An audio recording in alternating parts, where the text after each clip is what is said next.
CreepyCorner stories. Hey everyone, welcome back to CreepyCorner stories. You know, diving into the dark web is always risky, but sharing these stories with you makes it worth it. I'm curious, where are you watching this from right now? Let me know in the comments below. I've noticed that these kinds of stories hit differently depending on where you are. It might even make the experience a little creepier. So, tell me, are you watching from the safety of your home or somewhere less secure? I got a tattoo based on symbols I found in a dark web pyramid file. The artist bled out before finishing the last line. Okay, so this is something I swore I'd never tell a story about. I've told maybe 2 people in real life, and they didn't believe me. So yeah, they laughed like it was some twisted creepypasta fanfiction, but it's my freaking bipolar vibes at 3 a.m. But I swear to you, this actually happened. It all started with a dumb Discord call in the middle of the night during lockdown. You know that time when everyone was either trying to make sourdough or diving deep into weird internet stuff out of pure boredom? My friends and I were in this private Discord server called The Abyss. It was mostly a meme server where we played old school games like RuneScape or watched creepy YouTube animations from channels like Llama Arts and Here's My Story. That night, it was just me, Jason, and Margot on call. Around 2:17 a.m., Margot said something that kicked off the worst decision of my life. Yo, I bet none of you have the balls to download something from the deep web. Jason immediately puffed up his ego like always, but I was the one who said, bet, send me the link. Now I'm not new to the deep web. I've surfed it before using Tor, mostly out of curiosity. You know, looking at those weird hidden forums, .onion marketplaces, and creepy message boards where people roleplay as serial killers. I hope they were roleplaying, but this was different. Margot DM'd me a Tor link that had one of those names that just feels cursed. It was like parallaxian373.onion/archive pyramid.html. Just reading it, I got chills. But I clicked. The page looked ancient. Black background, red text, and in the middle, a single zip file named 33rd Eye Pyramid Sigil Archive.zip. And just under it, in small pixelated font, download at own risk. Blood is the key. At first, I thought it was just another ARG. Maybe some messed up scavenger hunt, like Cicada 3301 or something. I downloaded the file anyway. It was only 4 megabytes. Inside were 12 images, all black backgrounds with strange white symbols, like runes or hieroglyphics, but distorted, almost glitched looking. Each file was named after a different body part: left hand, forehead, spine, tongue, and so on. The one that caught my eye was labeled ribcage right. It looked cleaner than the others, almost symmetrical. Something about it felt alive, like when you stare at an optical illusion for too long and it starts to pulse. Here's where I really screwed up. I posted the image on my Instagram story with the caption, "Thinking of getting this as a tattoo. Thoughts."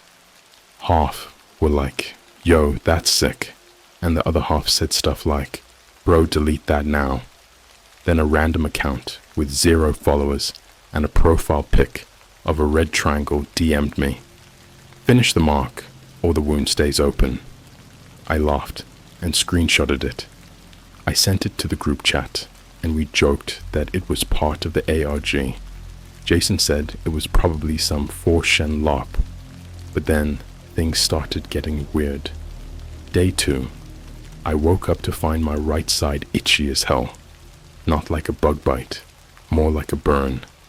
When I checked in the mirror, I swear I saw a faint outline of the symbol from the zip file, like it was imprinted into my ribs. Not sharp, not clear, just faint enough to make me question if I was imagining it. That same day, I got a text from an unknown number. Tattoo it, or it will finish itself. I didn't reply. I blocked the number, but the mark, it kept getting clearer. By that evening, it was fully visible under my skin. And I don't mean a rash. I mean it looked like ink was forming inside me. At that point, I figured maybe my brain was playing tricks on me. Stress, sleep deprivation, online rabbit holes, all that crap. So I did something stupid. I went to a local tattoo shop to have the design inked over the mark, just to get it over with. You know, it was already there, and part of me thought maybe the deep web archive was just a messed up art project, and this was all placebo. The artist's name was Ray. Cool guy, covered in tattoos, played metal on low volume while he worked. The shop was near a Starbucks in downtown LA, across from one of those random late-night juice bars that looks like it doesn't really sell juice. Ray looked at the symbol and immediately raised an eyebrow. This from a ritual book or something? I just shrugged. Got it from the internet. He laughed. Aren't we all just walking meme sleeves nowadays? The tattooing took about 45 minutes, but just as Ray was about to finish the very last line, and I swear on my life, it was literally half an inch of ink, his hand jerked. He dropped the needle. Blood suddenly gushed from his nose. I mean like poured. Then he started shaking, like full-blown seizure mode. I freaked out, called 911, tried to hold his head still, but the blood kept coming. It was like it wasn't stopping, like it wasn't just from his nose. His eyes rolled back. He was dead before the paramedics got there. I sat there in the blood-soaked chair, shirt off, unfinished sigil still buzzing on my ribs. The shop was silent, except for the metal track still looping on Ray's speaker. Through the eyes of the dead. Fitting. Cops questioned me.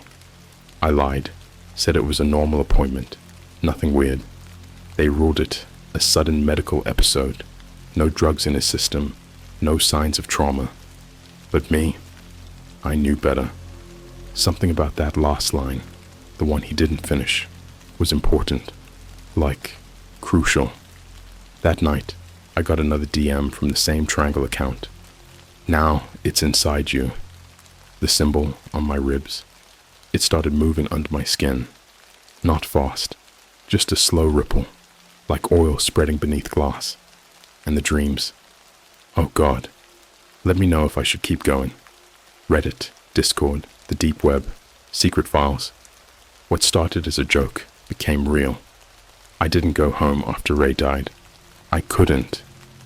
There was a smear of his blood on my left shoe. My handprint was pressed into the arm of the tattoo chair, like it had been burned into the leather. The cops didn't notice it.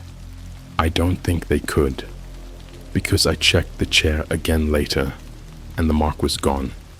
The same mark now crawling across my ribs. I booked a room at one of those dead silent, half-abandoned motels off the 405. You know the type. Flickering neon sign.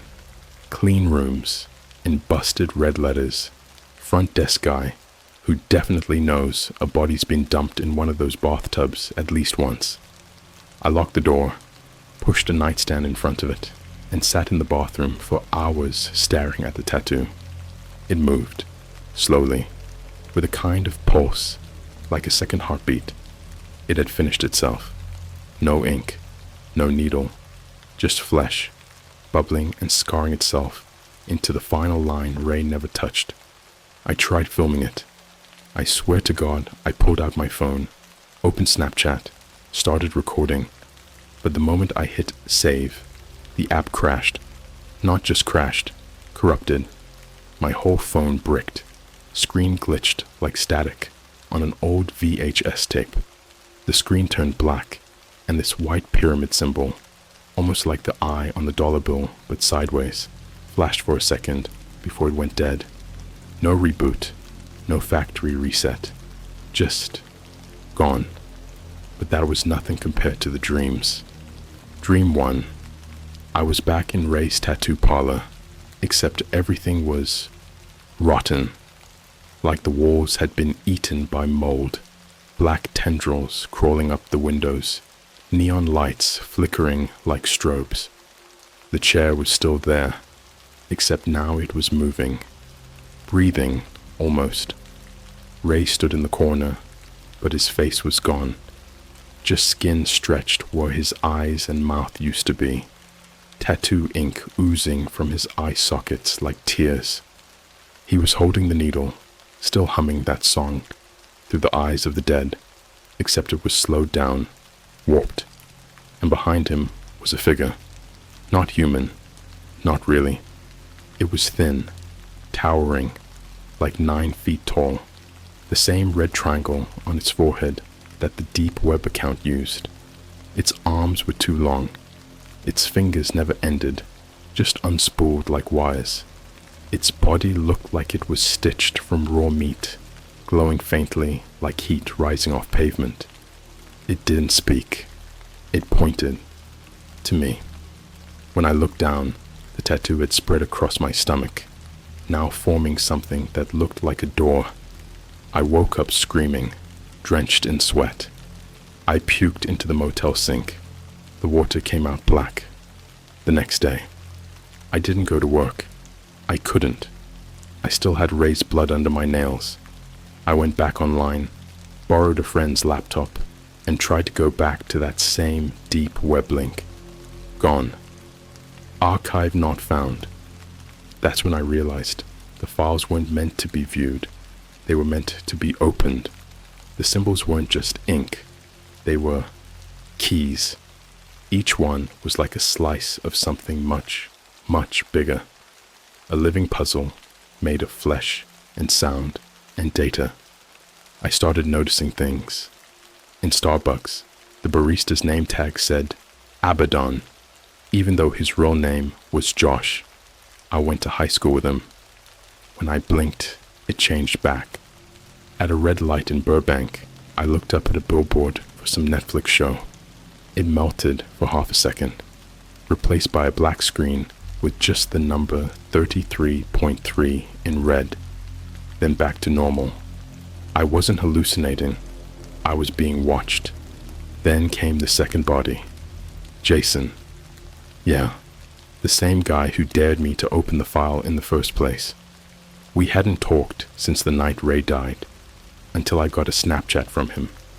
It was just a black screen with a single caption. Why is there someone else in my mirror? I texted him. No answer. I drove to his place in Glendale. Door unlocked. Lights on. Jason was in the bathtub. Except he wasn't Jason anymore. His skin had turned gray, eyes wide open like they were still trying to see. His chest had been sliced open. Not hacked. Not stabbed. Sliced. Like surgical. No blood. Just this massive, perfectly symmetrical pyramid symbol carved into his torso.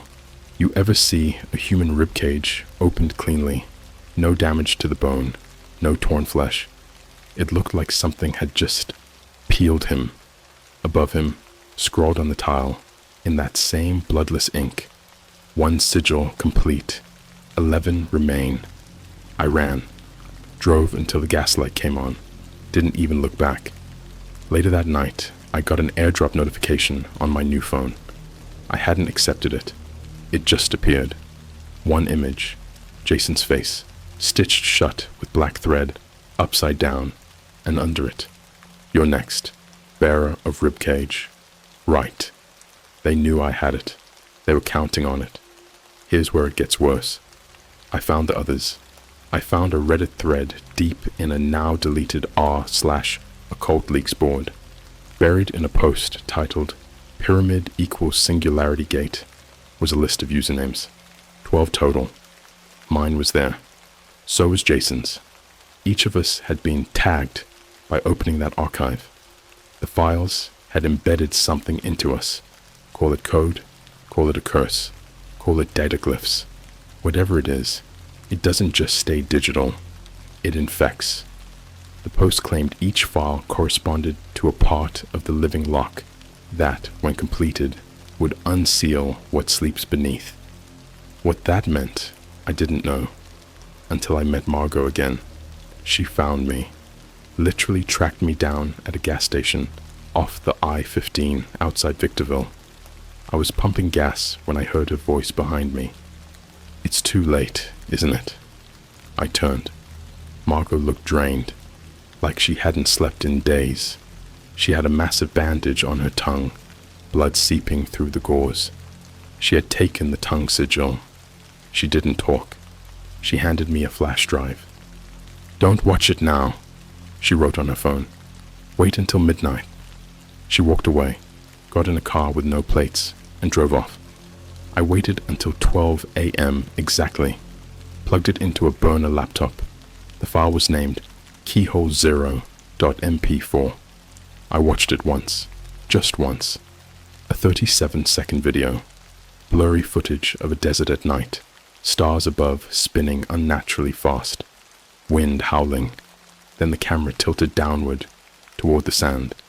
There was a giant hole in the ground, like a well, but way too wide, way too deep. It looked like it breathed. And from that hole came a voice. Not a voice you hear, a voice you feel.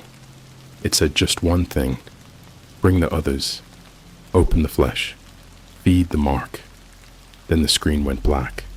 My laptop screen cracked, physically cracked, straight down the middle, like it had screamed in silence. That was last night. Now I have dreams I can't wake up from. I see Jason in the mirror, his stitched mouth moving. I see Ray, crying ink in my hallway. My ribs feel like they're breaking outward. I saw a plane flying over my motel this morning. It left a trail of symbols in the clouds. I'm being hunted, not by a person, not by a group, but by something that exists in information itself, in symbols, in language. And it's almost done. 11 bodies, 1 key left, and I know who it is. It's Margot. I'm going to find her, or whatever's wearing her now. Part 3 coming soon. If I survive long enough to post it. There's something underneath the internet, and it wants to come up. There's a smell that doesn't exist in the normal world. You can't explain it to someone who hasn't been there. It's not rot, not decay, not even blood. It's like hot copper mixed with wet stone and the sour sting of ozone. It smells like opening something you were never supposed to open. That smell followed me from the motel. It was in my trunk, in the folds of my clothes. It even followed me into my dreams.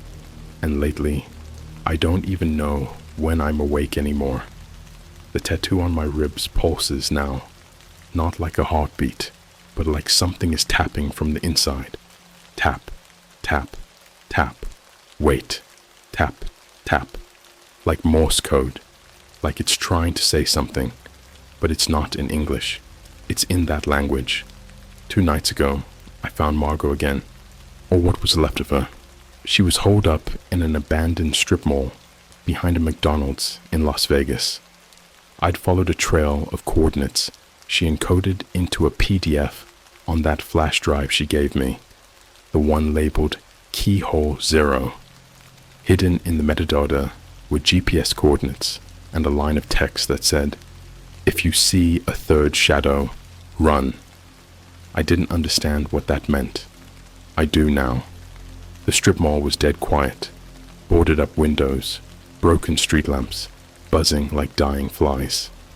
The McDonald's sign out front flickered randomly between open 24 hours and a completely black screen. I parked a block away and walked the rest. The front entrance of what used to be a frozen yogurt shop was shattered, but inside, someone had redecorated. Symbols all over the walls, drawn in ash, scratched into tile, burned into the ceiling. The whole place smelled like burnt hair and rusted pennies. That's when I heard the clicking, like teeth, rhythmic, not chewing, waiting.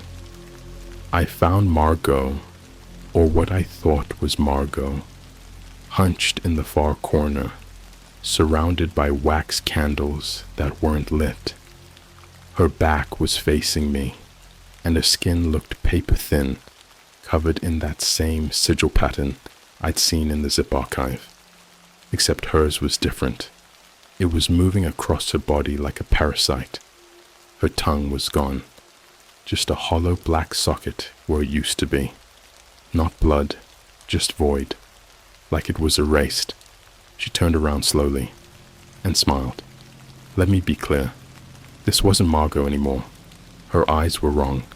Completely white, no pupils, but too wet, like they were drowning in themselves. She blinked in reverse, top eyelid moving downwards like a malfunctioning animatronic.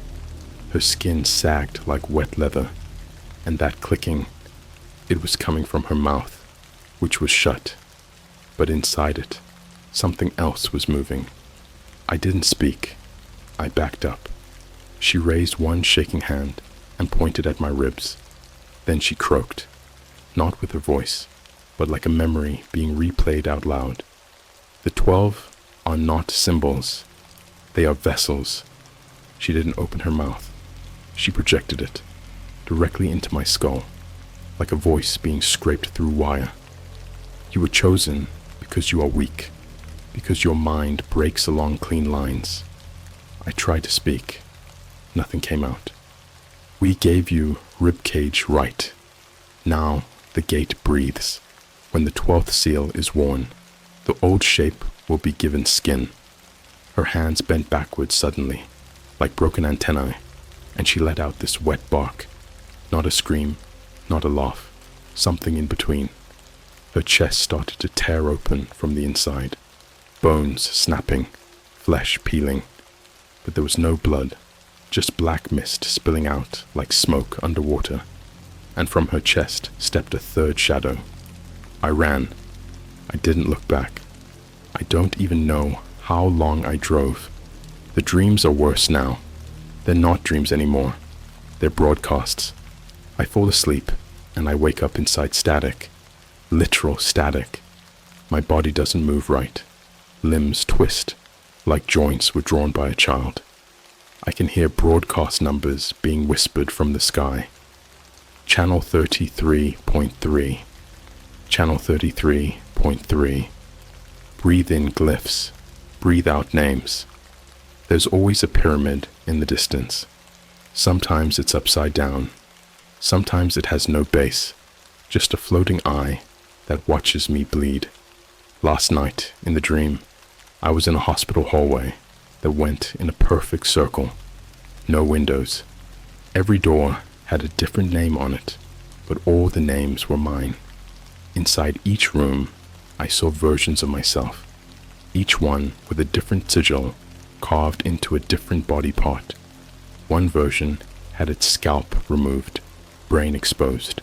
The forehead mark was etched directly into bone. One had its tongue pinned to the floor with a nail.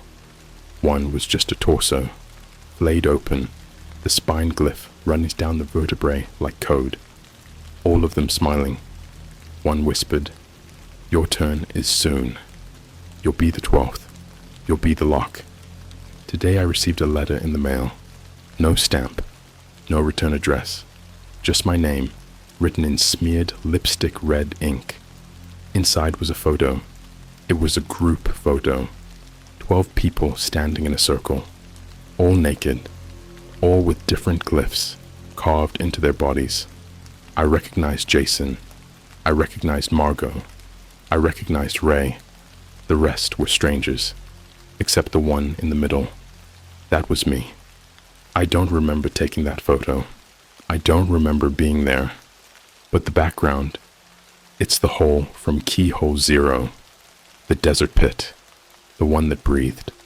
Scrawled on the back of the photo were the words, "The vessel is complete. You are the final page. Fold the skin, bury the tongue, open the eye." I started bleeding from my ears last night. It was silent at first. Then I heard a low hum, like the sound of a microwave combined with a screaming child, but played in reverse. My nose started to leak black liquid. I thought it was ink, but when I touched it, it crawled across my skin and spelled out coordinates. They lead to a location in northern Utah, a place not on Google Maps. Just a label, Pyramid Hill Substation, abandoned. I'm going there. I don't care what happens anymore. I can't sleep. I can't eat. I swear I saw my own corpse standing outside my window last night, tapping on the glass with one finger, just tapping in that same pattern. Tap, tap, tap, wait, tap, tap. I've tried cutting the tattoo off. It grew back. I burned it with a lighter. It hissed, then healed itself backwards, skin re-sewing like reverse footage. It wants to be complete, and something is waiting for me to finish it. If I go silent after this post, if I disappear, just know this. The pyramid is not a place. It's not a symbol. It's not even ancient. It's a mirror. And once you see it, once you open that file, you become the final door. Part 4 coming soon, if I live long enough to write it. But I don't think this is my story anymore. It's telling itself now. I drove 12 hours without stopping. I didn't eat. I didn't blink. I didn't even breathe unless the mark on my ribs let me.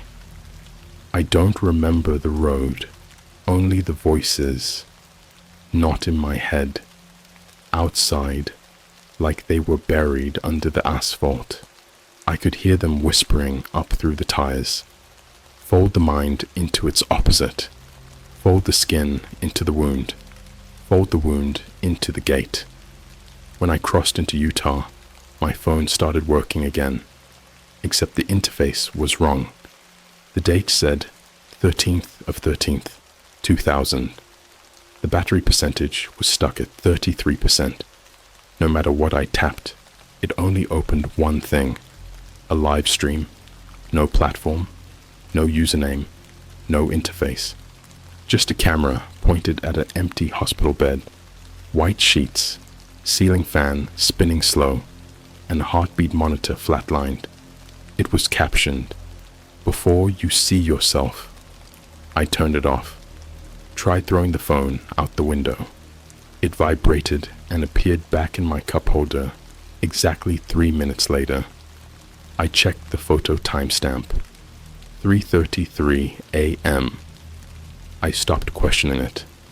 I followed the GPS coordinates straight through the middle of nowhere, past the mountains, the dead cattle fields, past a fence lined with barbed wire and signs that had no text, only symbols, some of which I recognized from the tattoo archive. The road ended at what looked like an old electrical substation, but it was wrong. No doors, no windows, no logos, just a squat concrete structure with black stains running down all 4 sides like the building was crying tar. No noise, no wind, no insects, just that smell again, that impossible smell. The entrance was a hole, not a doorway, a hole in the concrete wall, like someone melted it open. As I stepped inside, the air got heavy, like breathing in molasses through a vacuum. Inside, the walls weren't concrete anymore.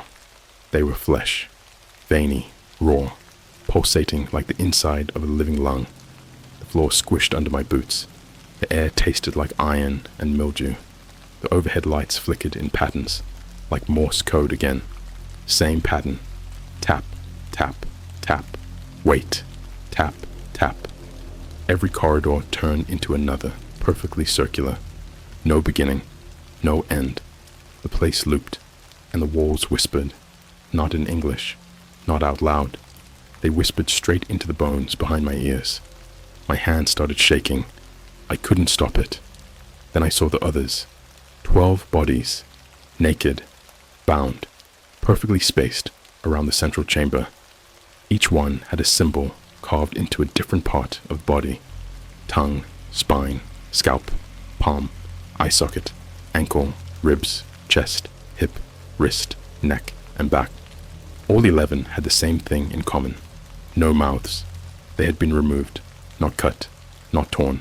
Smoothed over, like God hit a Photoshop blur tool across their lower faces. No lips, no jaw, just skin. I recognized Jason.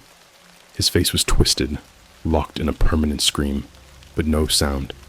His eyes bled tears that were not tears, more like tiny worms made of black static. Each body pulsed, alive. The 12th spot in the circle was empty, waiting. A slab of stone jutted from the floor, a flat platform with grooves that exactly matched my body, ribs included. Something in the walls whispered, "Lie down." I turned around to run, but there was no exit, just teeth. The hole I entered through, gone, replaced by a circular wall covered in thousands of teeth. Human, animal, broken, rotted, gold-plated, baby teeth, molars, some still bleeding. They clicked in rhythm. Tap, tap, tap. Wait. Tap, tap. I threw up. It came out black. The floor absorbed it. I screamed. No echo. I ran anyway. Corridor after corridor looping. The smell got stronger. My limbs grew heavier. My eyes started adjusting. Seeing things I shouldn't have been able to see. Behind the walls, faces. Thousands of faces. Trapped just beneath the tissue. Screaming silently. Eyes open. All watching me. All twitching with hunger. And in the center of it all, the gate. It wasn't a door. It wasn't even a structure. It was me, projected like a hologram, but alive. A mirror made of meat and shadow, showing my reflection, except it wasn't just me. It was what I would become after I let it in.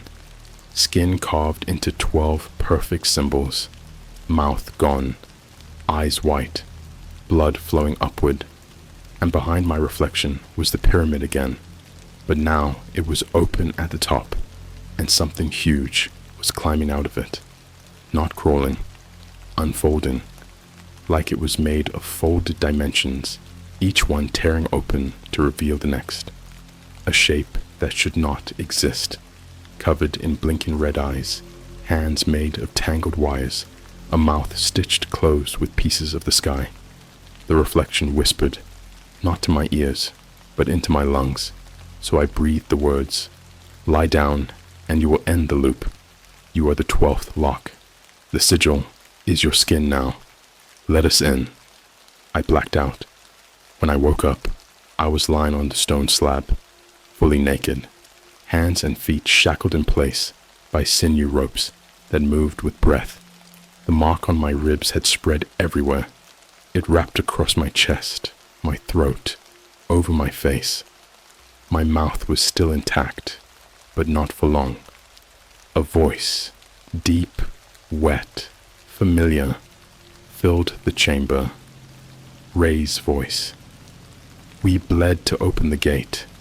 Now you must bleed to close it, or it walks out wearing your body like a mask."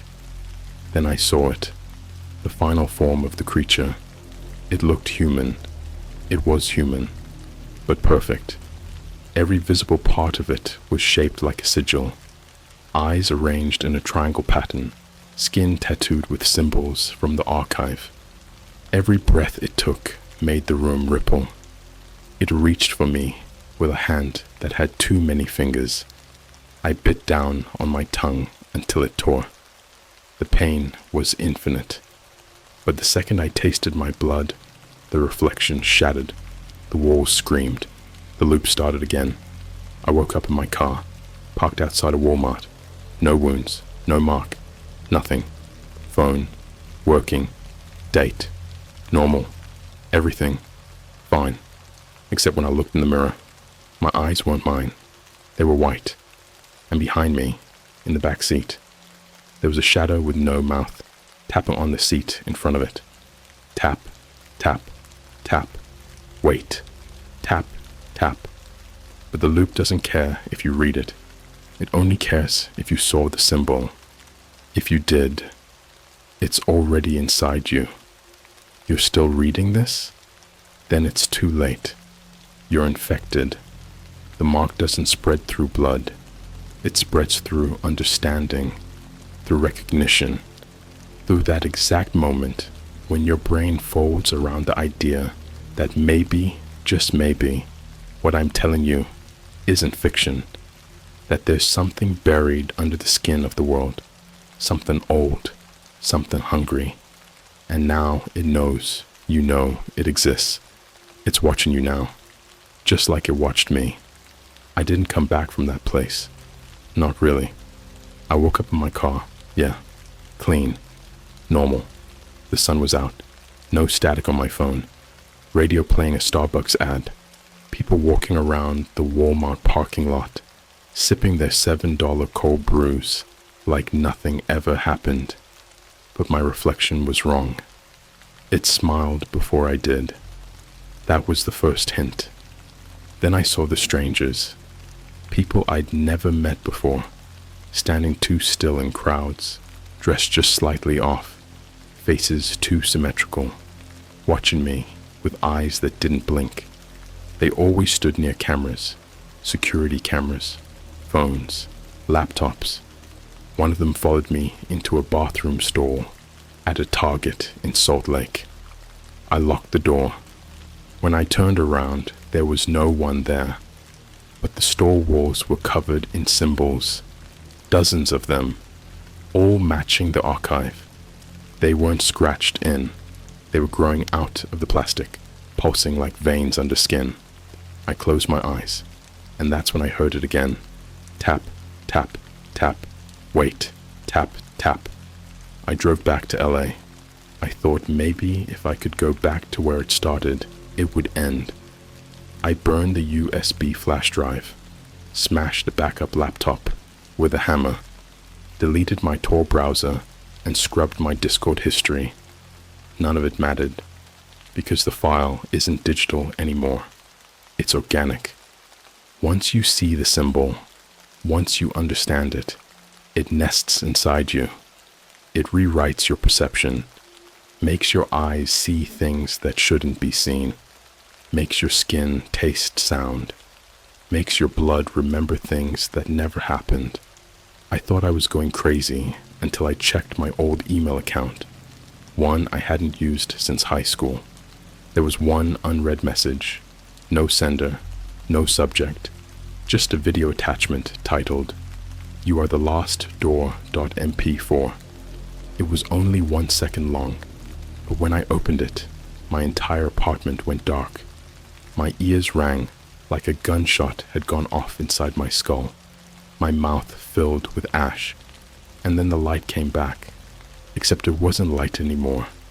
It was something else, wearing the shape of light. I blacked out for 11 hours. When I woke up, my walls were covered in carvings. I hadn't moved. I hadn't touched a knife, but every inch of the drywall was bleeding symbols. Every time I blinked, the symbols shifted. Some were pulsing like heartbeats. One looked like my own face, opened sideways like a book, written in dripping red ink above my bed. The body is only a transmitter. I tried to scream, but my voice didn't work. It came out in reverse, like a VHS tape rewinding through my own vocal cords. I bit my tongue and tasted data, literal binary, zeros and ones. My saliva was streaming code. I watched it drip from my mouth onto the carpet. Where it hit, the fibers burned into symbols. That night, I went live on Twitch. Not to talk, not to explain. I let the camera run. The stream went black after exactly 12 minutes and 33 seconds.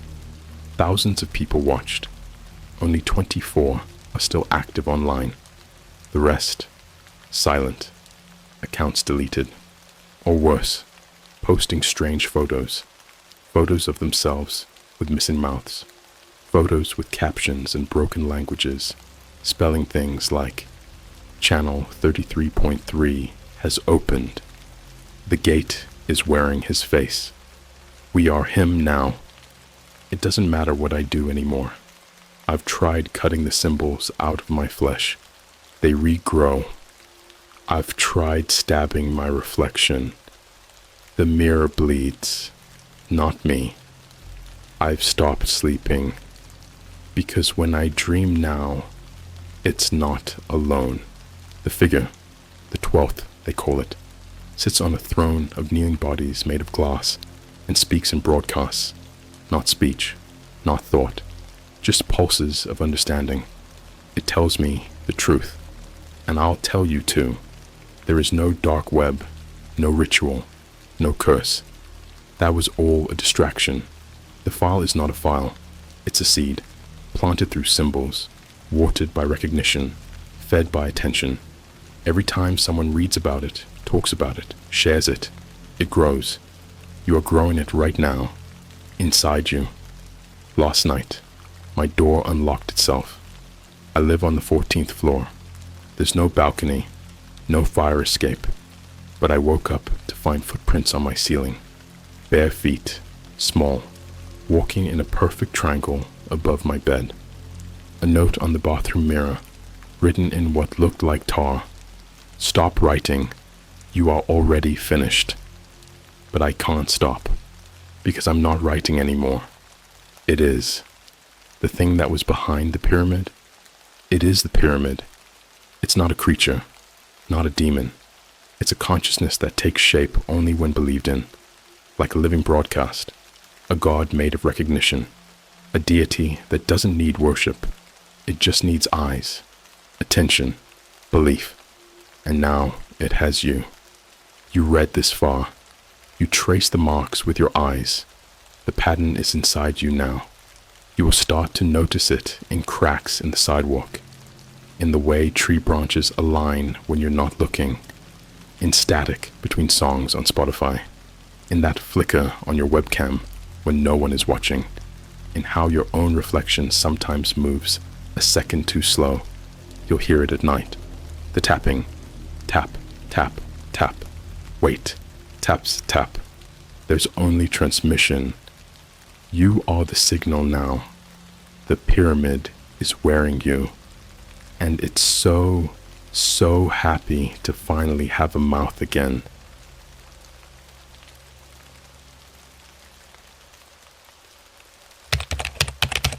I ordered a notebook off the dark web with blank pages. Whatever I write in it happens. Exactly 13 days later. The package arrived with no return address. Okay, before we start, this isn't a Netflix series. It's real life. Believe me or not, I have to get this out of my chest. I don't even know where to start. I'm not a superstitious person. I don't believe in magic or ghosts, and I definitely never thought I'd be the guy saying, don't go on the dark web, because let's be real, half the stuff people say about it sounds like internet campfire stories. But this happened to me, and I swear on everything I love, it's real. I'm 18, living in a crappy little apartment just outside of Baltimore. I work at a 24-hour Starbucks on the edge of the city. It's the kind of place that gets weird people coming in at like 3 a.m. Crackheads, dudes in suits who talk to themselves, teenagers trying to act edgy, and ordering a black coffee like it's an exorcism. But nothing I saw there ever came close to what I'm about to tell you. So here's how it started. It was around 2:30 in the morning on a Tuesday. I couldn't sleep, and I was deep diving through YouTube, like most people do, when they should be in bed. You know those "Here's My Story" animated videos? Yeah, those fake-sounding "My stepbrother was a vampire" stories. I was watching a ton of those. It's like junk food for the brain. Anyway, one video mentioned the dark web, not in that cringy, over-the-top way, but like, "I found a box on the dark web that changes your voice" kind of way. Seemed fake, but the comments were filled with people saying, "No, FR, this happened to me too," and some even linked other pages and forums where people were sharing similar stories. I got curious. Too curious. I dabbled with Tor before. Never bought anything. Mostly just looked around, freaked myself out, and exited. But that night, I didn't back out. I found myself on this minimalist marketplace, one that didn't even have a name. No banners, no flashy drugs or hitman listings, just plain white background and text-based product pages. Then I saw it, a listing titled "Blank Future, Journal of 13. The description was short. "Write carefully. What you write becomes real in 13 days. No refunds, no contact, no returns." I know what you're thinking. It sounds like a gimmick, like something someone made on Etsy as a joke. But there was something about the page that felt off. There were no prices listed, just a countdown timer, 2 hours and 17 minutes remaining, and a box that said, "Submit delivery location." No names, no payments, just an address. I didn't even think. I put in my P.O. box. I figured worst case scenario, someone mails me a Rickroll CD or Anthrax or something. Either way, I'd have a good story to laugh about later. I closed the browser and didn't think much of it again. 4 days later, a plain matte black envelope showed up in my P.O. box. No return address, no stamps, like someone physically dropped it off. Inside was a small, leather-bound notebook. Black. No brand, no markings. It was thick, maybe 200 pages, and every page was blank.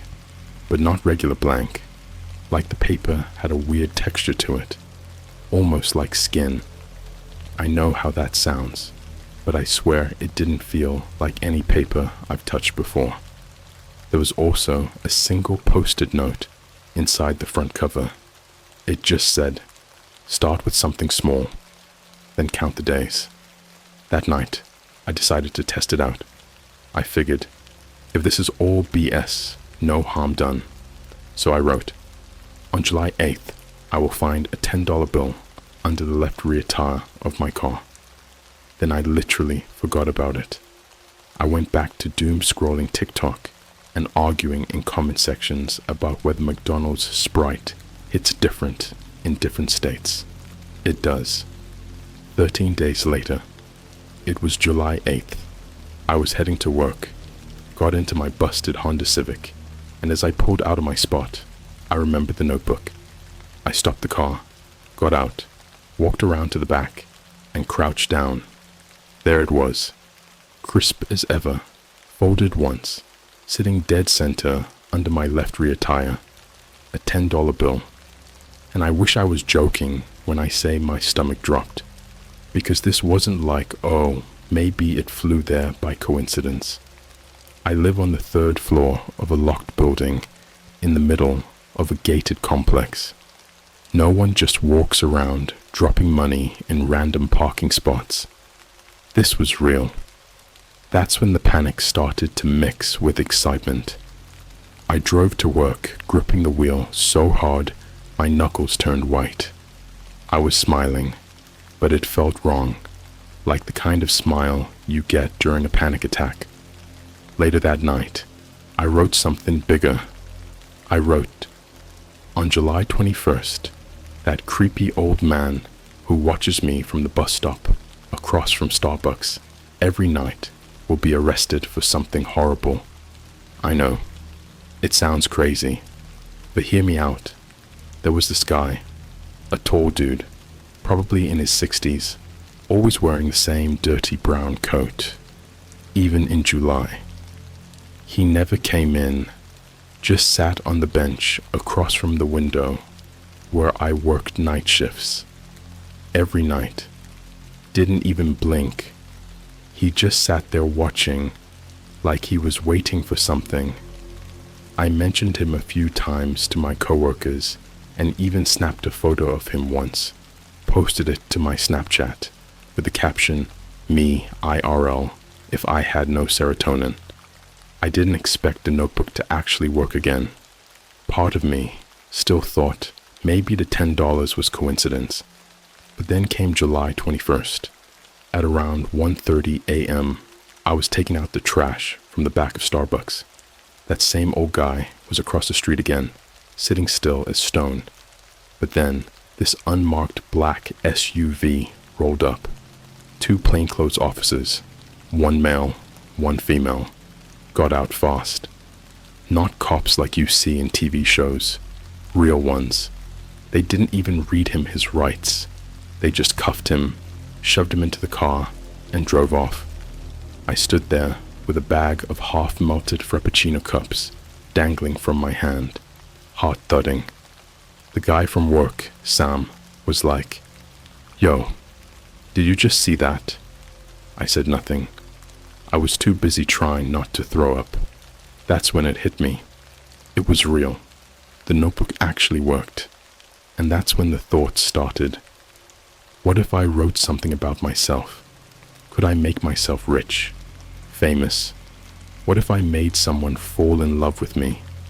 But then, darker thoughts crept in. What if I wrote about someone dying? What if I tested it? What if I just saw what would happen? I didn't sleep at all that night. And when I opened the notebook again the next morning, there was something new scribbled in tiny red ink at the bottom of the last page I wrote on. I swear to God, I didn't write it. Don't test the rules. Let me know if I should keep going. Things got way worse after that. I shouldn't have messed with it, but I couldn't stop. I should have burned the damn thing. After the red ink warning showed up, don't test the rules. I didn't open the notebook for 2 days. I kept it under my bed, stuffed inside an old shoebox between some crumpled receipts and my high school yearbook. But the longer it sat there, the heavier it felt. I mean that literally. Like the notebook was getting heavier. I could feel it through the floorboards, like it was growing inside the box, breathing. Sleep started to get weird. I'd close my eyes and dream about things I hadn't written, but that felt like I had. A woman screaming in a language I couldn't understand.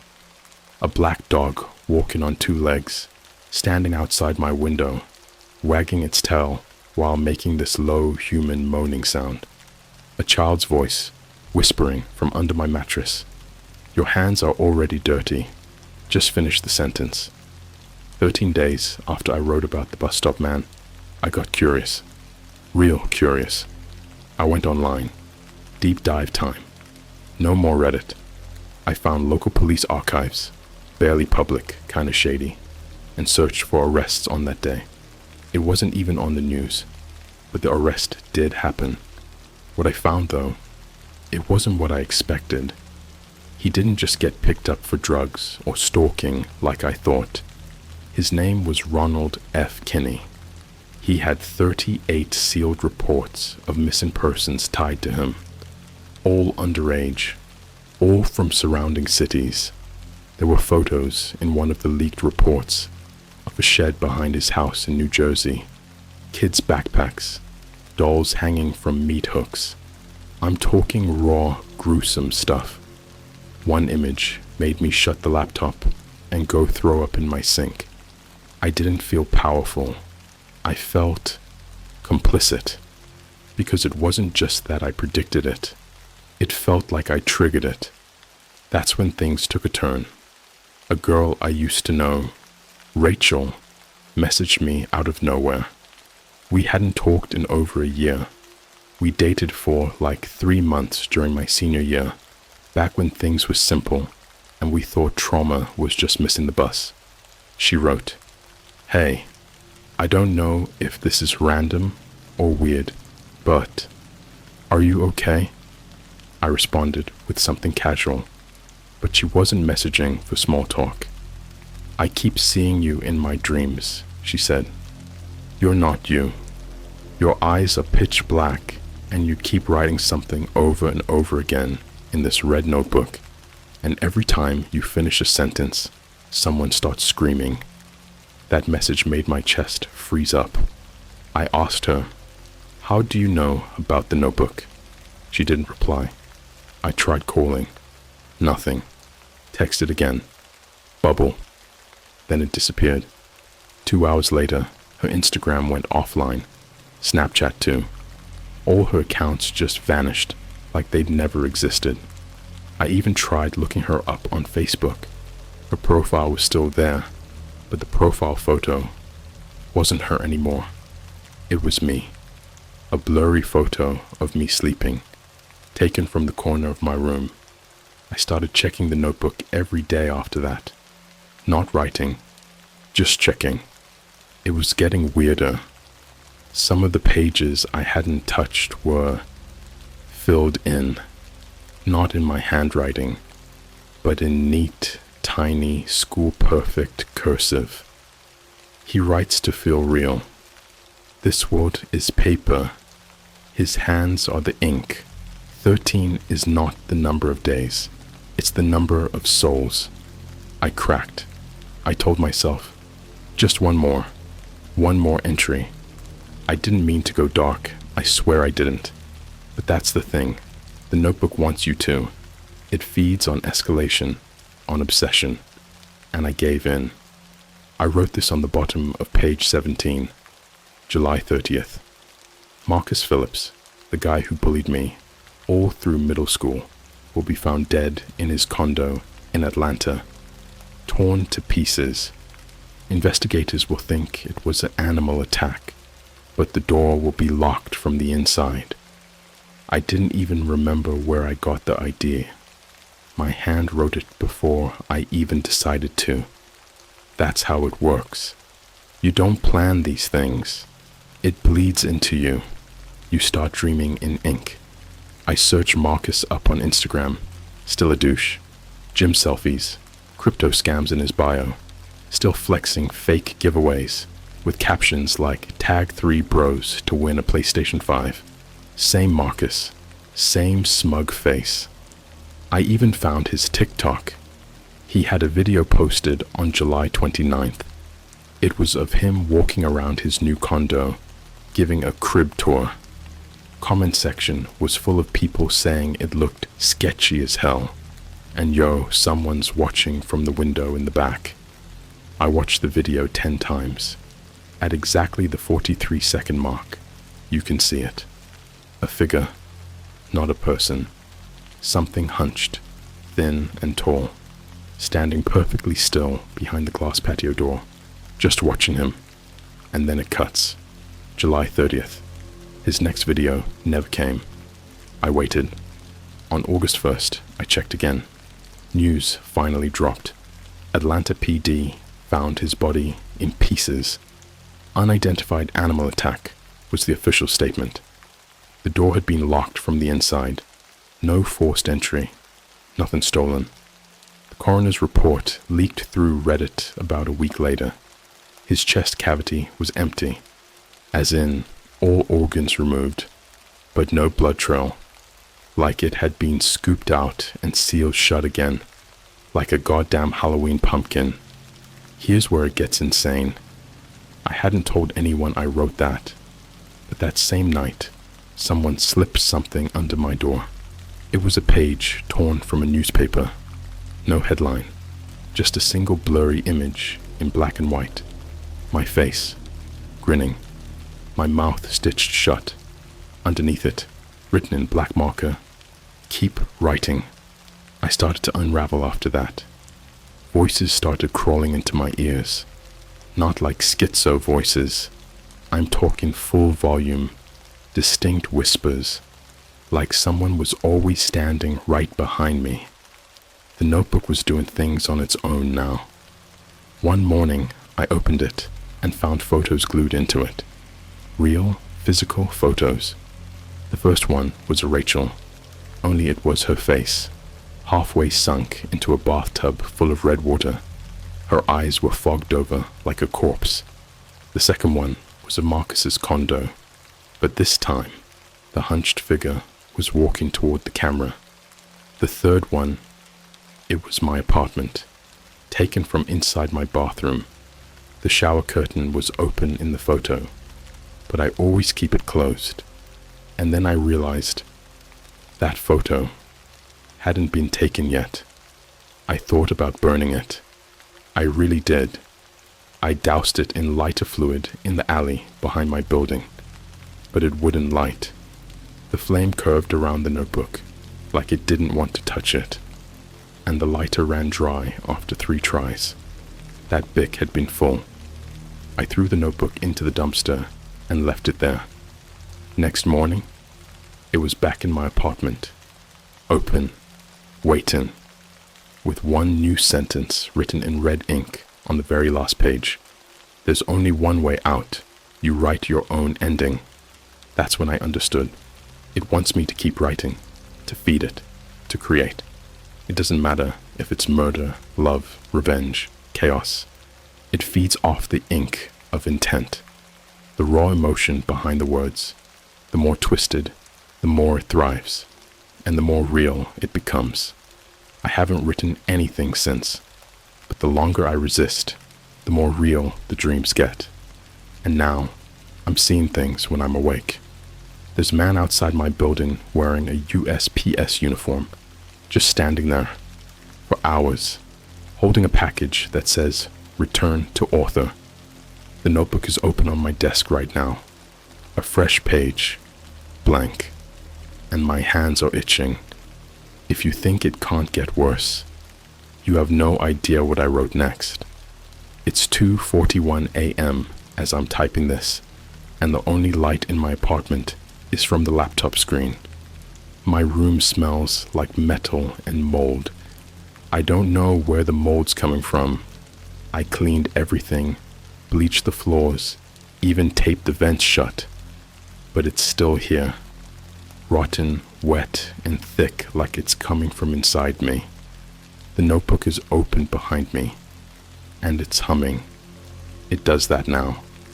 A low hum, like distant radio static from a station you're not supposed to tune into. If I listen long enough, I swear I can hear my name in it. I'm going to tell you what happened next, but you have to promise something. Don't look for it.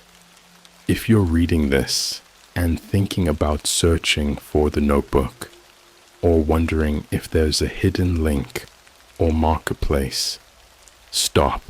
Burn that curiosity. Drown it. Because I wrote something, and it killed someone I loved. Not because I wanted it to, not even because I meant it, but because the notebook decides how it interprets the words. It wants blood. 2 days after I tried to throw it away, I started losing time. Like whole chunks of my day were missing. I'd go to work, clock in, blink, and suddenly it's 4 p.m. and I'm standing behind the counter with no memory of serving anyone. My coworker, Amanda, started getting freaked out. She said I'd just stand there, staring out the drive-through window, lips moving like I was whispering to someone who wasn't there. She even recorded it, and when she showed me the video, I swear to God, I was talking to someone, a shape in the corner of the frame, barely visible, just a faint silhouette, hunched, tall, like it was made of crumpled paper. No eyes, no face, just thin, twitching hands. The audio picked up only one clear sentence from me. I'll write her out if you make the buzzing stop.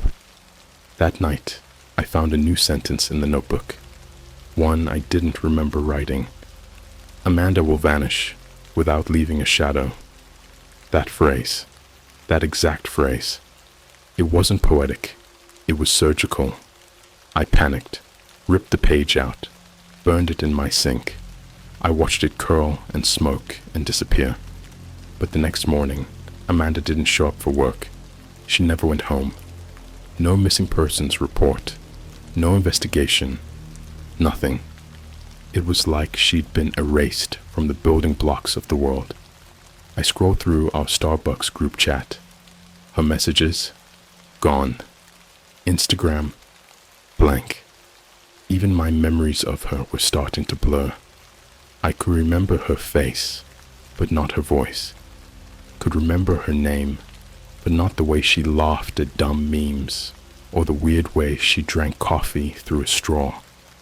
I opened the notebook that night and found something taped to the inside cover. It was Amanda's employee name tag. Cold, sticky, with something red smeared across the back. That's when I knew I couldn't fight it anymore. I gave in. I turned to a fresh page and wrote something small, something real, something I wanted. I want to know who made this.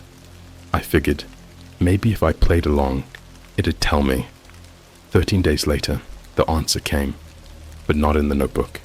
It came through my door. The sound woke me up at exactly 3:13 a.m. Not knocking, scratching, from the inside of my closet. I grabbed the bat I keep by my bed, don't laugh, Baltimore gets wild, and opened the door.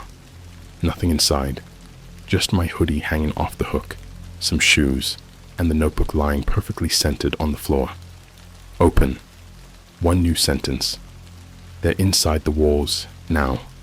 Don't stop writing or they'll take your skin. I slammed it shut, but the scratching didn't stop.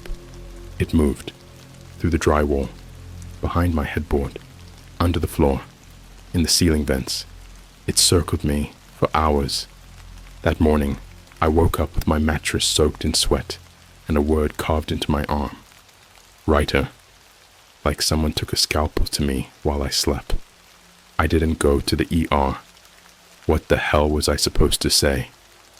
Hey doc, I've got cursed fan fiction bleeding out of my forearm. I cleaned it myself, wrapped it up. But every time I looked at the wound, it felt like the word was moving, twisting, becoming deeper. That day, the dream started getting worse. I didn't just dream. I relived moments I'd never lived, like walking down a hallway made of bones while thousands of voices screamed behind the walls. A hallway that ends in a mirror showing my face. Only my mouth is gone, and my eyes are full of crawling maggots. Or sitting in a fast food restaurant, McDonald's maybe, but everyone around me is rotting. People chewing their own fingers, kids drinking ketchup straight from the dispenser and choking on it, laughing through tears. The Ronald McDonald statue turns to me and says, "You wrote this." I wanted to test something, to really see if it could bend the rules, so I wrote one sentence. Not about a person, about a place. In exactly 13 days, the Starbucks I work at will burn to the ground, with no explanation. I felt sick the second I wrote it, like my blood turned to ash. 12 days passed. On the 13th, I called out sick and watched from across the street, sitting in my car. At exactly 2:17 a.m., the back wall of the building exploded. No fire alarms, no screaming, just fire. Everywhere. I watched the drive-through window melt. I watched the roof cave in, and I swear, I saw something crawl out of the flames. Not a firefighter. Something black and long-limbed, dragging something behind it. Something that looked like a body, but not fully human. It looked drawn, like it had been sketched in pencil, then peeled off a page and dragged into the world. And the worst part, I recognized the thing it was dragging. It was Amanda's body, face half melted, still wearing the name tag. I ran home. I locked everything. I put the notebook in a safe I hadn't opened in years and bolted it shut. Then I duct taped the safe and threw it in the bottom of my closet. But it didn't matter. I still heard the pages flipping at night, still felt the words crawling under my skin. And then, the final straw. A new page appeared on my bathroom mirror, etched into the steam. Write your parents next. I haven't spoken to them in months. We don't talk. Not since the whole dark web thing started. They live in Texas, out of state, totally out of my life. But that message, it was a demand, not a suggestion. I didn't write anything, but 13 days later, I got a call. My dad, hysterical, couldn't even speak full sentences, just sobs and screaming. He kept saying the same thing over and over. The mailman, why did he bring her that box? Apparently, my mom had gotten a package 2 nights earlier. No return address. Inside was a single page, blank. She stared at it for hours, he said. Wouldn't talk, wouldn't eat. Then she walked into the garage, closed the door, turned on the car, and I'm not typing the rest. You can figure it out. And me? I'm next. There's no way out, not unless I write the final sentence. And the notebook has been open to that last page for days. Only 1 line left. I know what I have to write, but I'm not ready. Because it's not about me anymore. It's about you. You, reading this. Because the last sentence I ever write will decide who takes my place. And guess what? You just read every word. So now the notebook knows your name. And all it needs is for me to write it. But by then, you might already be dreaming about the red notebook. And when you wake up, check your window. If the man in the USPS uniform is standing there, you're next. The knock didn't sound human. It was like someone tapping on wet meat with a fingernail. 3 times. Then silence. I didn't move. I couldn't. I was sitting on the floor, knees pulled to my chest, clutching the notebook like a rosary soaked in gasoline. I hadn't slept in almost 2 full days. Hadn't eaten since the smell in my fridge started to mimic the scent of whatever I'd smelled the first time I touched the notebook. Rotting copper, moldy paper, and something deeper, like the odor that might leak out of a buried coffin with teeth marks on the inside. The knocking came again, slower this time, then the slide of an envelope under the door. I didn't open it at first. I just stared. It was thick, the color of old bones, greasy around the edges like it had been handled too long by something that wasn't alive anymore. It had no return address, just one thing written on the front. For the author. Final draft pending. You don't understand. This notebook, this thing, isn't just cursed. It's alive. It's watching, waiting, growing. Every word I write feeds it. And every person who reads the words, you're not safe either. It's moved past paper now. It's crawling through digital spaces, stitching itself into screens, into code, into you. I tore the envelope open with shaking hands. Inside were photographs. Dozens. Not printed. Polaroids. Real ones. Still reeking of that same copper flesh stink. The first photo was me, asleep in my bed, taken from the ceiling. The second was my dad, alone in a room full of mirrors, all of them reflecting different versions of him, and none of them blinking in sync. The third, it was you. Your face. Reading this.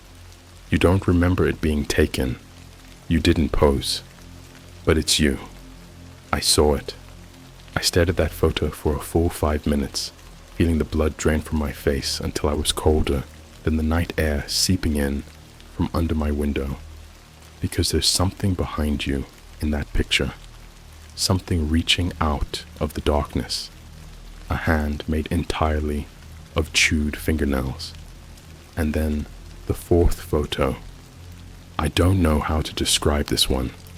It looked like a room made of skin, like actual flesh, veins on the ceiling, eyes blinking through the walls. A child's mobile made from tongues hung above a crib made of broken rib cages. Inside the crib was me, but my head was gone, and the stump was writing, using the spine of someone else. The photos ended, but something was at the bottom of the envelope. A finger, mummified, bent backwards, tied to a string like a keychain. Wrapped around it was a note, written in handwriting that looked identical to mine. Write the final sentence before midnight, or your story ends without your permission. I tried destroying it again. This time, I didn't just burn it. I shredded it. I took a knife to every page, cut until my hands bled, threw the pieces into a bucket of gasoline, and lit it in my bathtub. For a second, it worked. The pages curled. Flames burst high. The paper screamed. Yes, screamed. Not like burning wood, like a mouth. But then, my bathtub cracked in half. Not chipped. Cracked down the middle, like a damn earthquake split it. And underneath, there was a hole. Not like a drain, not like anything I've ever seen, just an endless black tunnel with whispers leaking out of it, and the smell of ink and meat. I backed away, slipped on the blood pooling from my cut hands, hit my head on the sink, and when I opened my eyes, the notebook was on my chest, fully intact, no cuts, just one new message on the cover, etched in something wet and warm. Authors don't quit. They just get replaced. That night I started seeing doubles of myself in the reflection of my microwave, in the puddles on the sidewalk, in the rearview mirror of parked cars. They weren't mirrors. They were versions. One version was smiling with no lips. Another was hanging upside down, eyes gouged out and dripping onto my carpet, even though the reflection was in a glass of water. But the worst version of me was writing, and it looked happy. Then something even more terrifying happened. People started messaging me. Not friends, not coworkers, strangers, people I've never met. They were all saying the same thing. Why did you write me in? My sister's missing. Her name was on your story. The man in the uniform won't stop watching me. Why do I dream of red pages now? You said it wouldn't be me. Hundreds, maybe thousands. DMs across platforms I didn't even remember signing up for. Snapchat, TikTok, even Clubhouse. One guy sent me a voice message, just sobbing, for 5 minutes straight. And then, right before it cut off, you made me kill her. You made me kill her. And now, she won't stay dead. I blocked him, but my phone still rang at 3:13 a.m. the next night. I didn't answer, but the voicemail transcribed a single word. Writer, I'm done trying to understand the rules. The notebook doesn't have rules. It changes them when it wants to. It feeds off fear, yes, but not in the way you think. It feeds off imagination twisted into reality, off of you reading this and picturing it so vividly that your mind accidentally opens a door. And once it's open, it doesn't close. Let me tell you what I saw tonight. My neighbor, Jason, good dude, quiet, worked night shifts at a local Amazon facility. We didn't talk much, but we shared cigarettes sometimes on the fire escape. Tonight, I saw him sitting on his ceiling. Yeah, not his roof. His ceiling. He was upside down, clinging like an insect, bent backward, spine arched like he was laughing, but he wasn't making any noise. He turned his head slowly, like a spider adjusting its body, and made eye contact. His mouth moved, but it was the notebook that spoke. From the desk behind me, he wrote me in by dreaming too hard. Now he lives inside out. And then Jason's mouth unzipped down the middle, like someone split him with a box cutter, and something crawled out. Not human, not describable. It looked like it had been made out of everyone I ever almost forgot. Faces I hadn't thought about since childhood. Faces from TV, from TikToks, from dreams, all stitched together, smiling. And it whispered, "We are what you write. And you wrote the end already. There's only one way this stops. One final sentence. And it has to be perfect. It has to end the story without ending me. I know now what I have to do. But I need time. One more day. Because tomorrow, I'm going to write the name of someone who doesn't exist yet. A fictional person. And if the notebook accepts it, if it takes that name instead of a real one, maybe I can trick it. Maybe I can write my way out. If not, well, then you'll know the notebook chose you. Because next time you look in the mirror, you'll see a version of yourself that's still writing. And behind you, the man in the USPS uniform, waiting with a blank page. If you can still sleep after this, just make sure you wake up before 3:13 a.m. because that's when the paperman comes. You ever wake up with blood in your mouth and someone else's voice in your head? That was me this morning. Mouth full of iron, voice not mine, whispering in a slow, broken hum, like a tape recorder melting in fire. It just kept repeating. The story ends when you die, or when they believe it enough to live it. I bit down so hard I chipped my molar just to drown it out. Didn't work. The notebook is louder now, not just humming. It sings. Low, guttural nursery rhymes in a language that feels older than bones. I hear it in the water when I shower, in the wind pushing through the broken window I can't fix, in the silence of my locked room when everything else is dead still. And it's not just sounds anymore. Things are walking around that weren't written.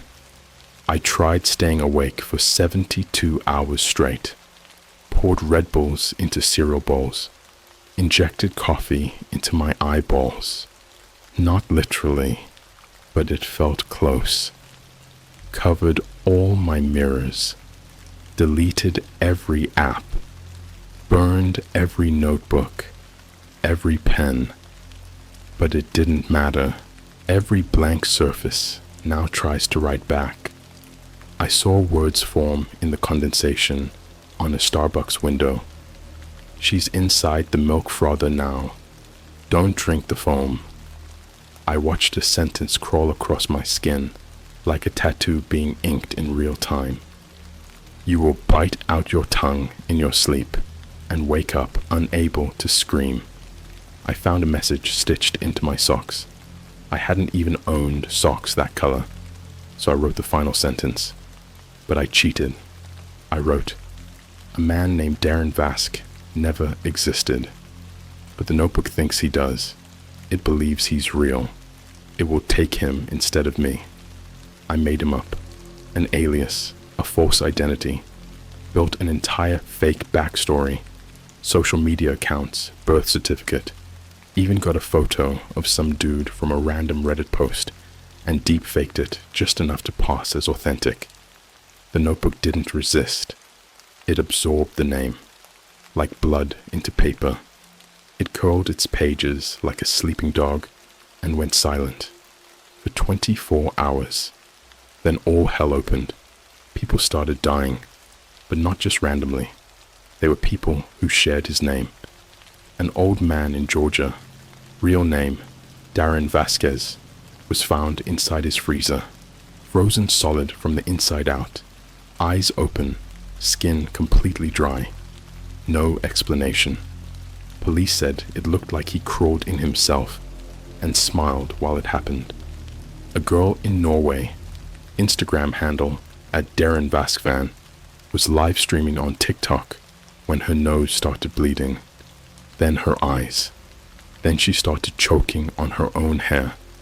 It kept pouring out of her mouth, black and wet, until she collapsed. The live stream never ended.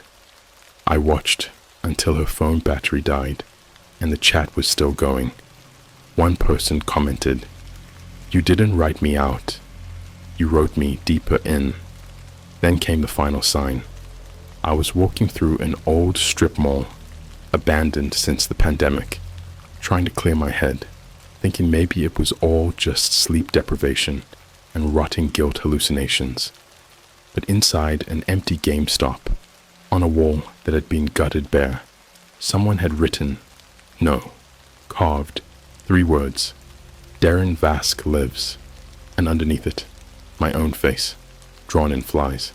They were dead, dried, pressed flat into the wall, arranged perfectly, each one staring at me, even in death. I ran, got in my car, drove for 6 hours straight.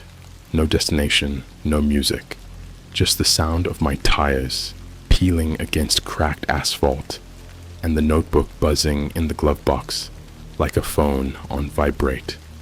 It knows when you're scared, and it rewards you for it. Because when I stopped for gas in rural Tennessee, I opened the glove box to grab my wallet and found the notebook, already open, with one new sentence scribbled in what looked like motor oil and fingernails. It wasn't about the name.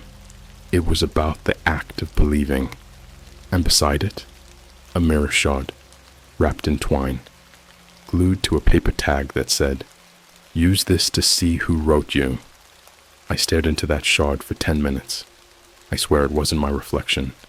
It was a kid, maybe 10 years old, sitting cross-legged in a dark room made of printer paper, writing furiously in a notebook with a pen that bled teeth. He looked up and smiled. His lips were sewn shut, but I heard him in my head. "I didn't write this story. You did. I just finished it." And then the glass cracked, right in my palm. No cuts, just a word burned into my skin like a cattle brand. "Reader, I don't think I exist anymore. Not like I did.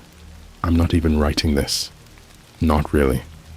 This is the notebook writing through me. You're not reading a story. You're reading a summoning. Because every sentence you absorb, it absorbs you.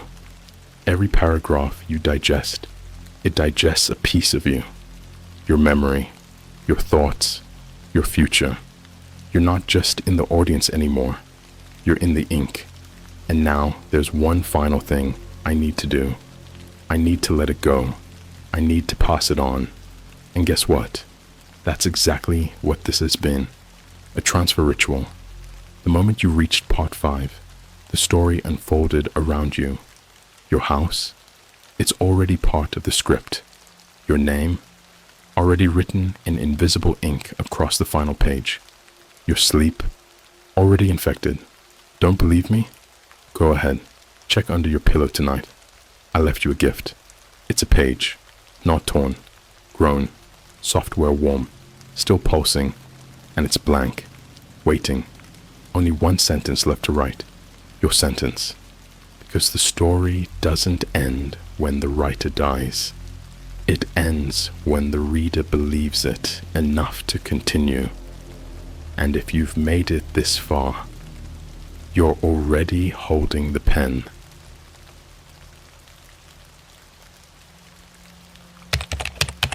I found a painting on the dark web that was recovered from a crashed UFO. The canvas is wet every morning, and it keeps changing. Don't buy art on the dark web. Hey YouTube, another nerd with another story on CreepyCorner Stories channel. Long-time lurker, first-time poster. Call me Jay. This might be my only post, depending on how this goes. I know that sounds dramatic, but trust me, it'll make sense. This all started about a month ago when I did something stupid, like horror movie character levels of stupid. I bought a painting off the dark web. Yeah, I know. Sounds like the setup for a fake creepypasta or some edgy YouTube true story, animated horror short with stock screams and ominous music in the background. But I swear, this really happened, and I'm telling it now because I don't know what else to do. It started with boredom. I was stuck at my apartment in Portland, Oregon. The weather sucked. It was raining for the third straight week, and I was between jobs after I quit working at a local Starbucks downtown. Long story, my manager was a psycho. So to pass time, I'd scroll Reddit, play Apex, and occasionally do dumb things like go on the dark web. Before anyone asks, yeah, I had Tor. Yeah, I had a VPN. No, I wasn't into anything super sketchy, mostly just browsing out of morbid curiosity. You'd be surprised how boring the dark web can be. Mostly overpriced credit card dumps, fake passports, shady drug listings, and creepy forums with broken English. But one night, I stumbled on a weird marketplace page. It didn't have a name, just a symbol. It looked like a crescent moon over a distorted triangle, kind of like a pyramid melting. It wasn't in English. The only word I could read was retrieved. There were only 3 listings. One was a sealed VHS tape with no label, titled Footage Retrieved from Temple Complex, 1998, Yucatan. Another was a photograph of a severed mannequin head surrounded by what looked like bird bones and a McDonald's Happy Meal toy from the 90s. But the third one, that's what got me. Oil on canvas, recovered from UFO crash site in Norway, 1971. Status, still active price, 275 USD, crypto only. Condition, wet warning, do not dry, do not display during sunrise. I thought it was an art project, like some ARG thing. You know, people do weird stuff for attention, like that YouTube guy who mailed himself in a box. I figured it was like that, so I laughed, screenshotted it, which I later regretted, and paid the $275 in Monero I had from a mining experiment last year. A week later, the package showed up. No return label, just a small black crate, covered in duct tape and written on in white chalk. Do not look at it if you hear wind. I opened it live on Instagram. Okay, don't judge me. I thought it would be funny. I had like 800 followers, mostly friends from school, and a few weirdos who found my account through a meme page I used to run. I didn't show the full painting, just me unboxing it and cracking jokes like, yo, this thing smells like embalming fluid and battery acid, and watch this be some haunted ass Bob Ross. The canvas was cold, like refrigerator cold, and yeah, it was wet, not dripping, but damp, like it had just been finished 5 minutes ago, even though it was wrapped in this ancient wax paper that smelled like rotting rubber and mint. The frame was metal, not wood. It felt magnetic, and weirdest of all, there were no brushstrokes, like none. The painting looked printed, but also layered, like it had depth. The image, a forest clearing at night. I swear to God, it looked like somewhere in Scandinavia. Northern lights in the sky, snow on the ground, a circle of trees surrounding something in the middle, something blurry. At first, I thought it was just a shadow, but the more I stared at it, the more I realized it wasn't part of the painting. It was looking at me. That night, my phone started glitching. Snapchat opened by itself. TikTok started playing a video that didn't exist, just static, and what sounded like whispers. I tried restarting it, but the screen showed one image, when I turned it back on. The painting. But the forest was on fire. Except, I hadn't posted that version. I went back to look at the painting, and that's when I noticed the first change. The blurry shadow in the middle of the clearing was gone. It had moved.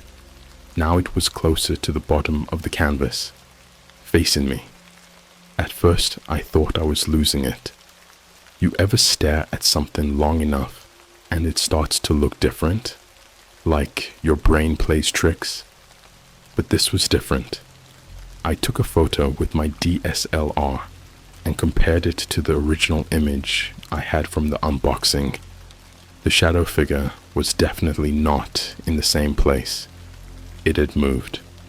I texted my friend Kelsey. She's an artist and kinda into occult stuff.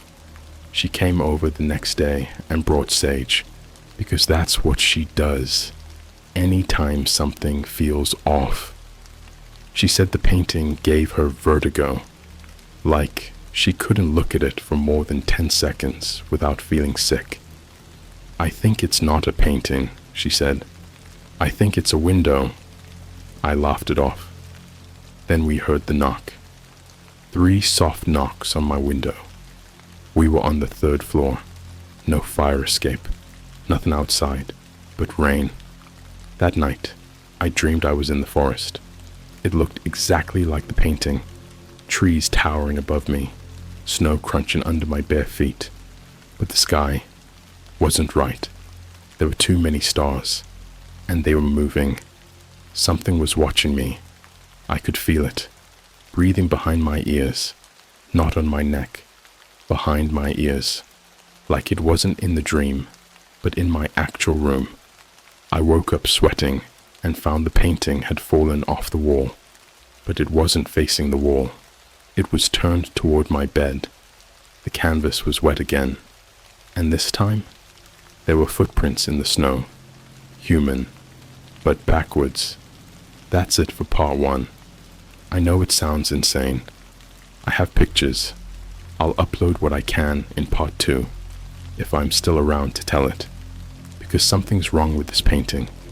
It's changing again, and last night, it spoke my name. Jay. You ever feel like you're being recorded, but not by a camera, not by a phone or a drone or some creepy guy across the street?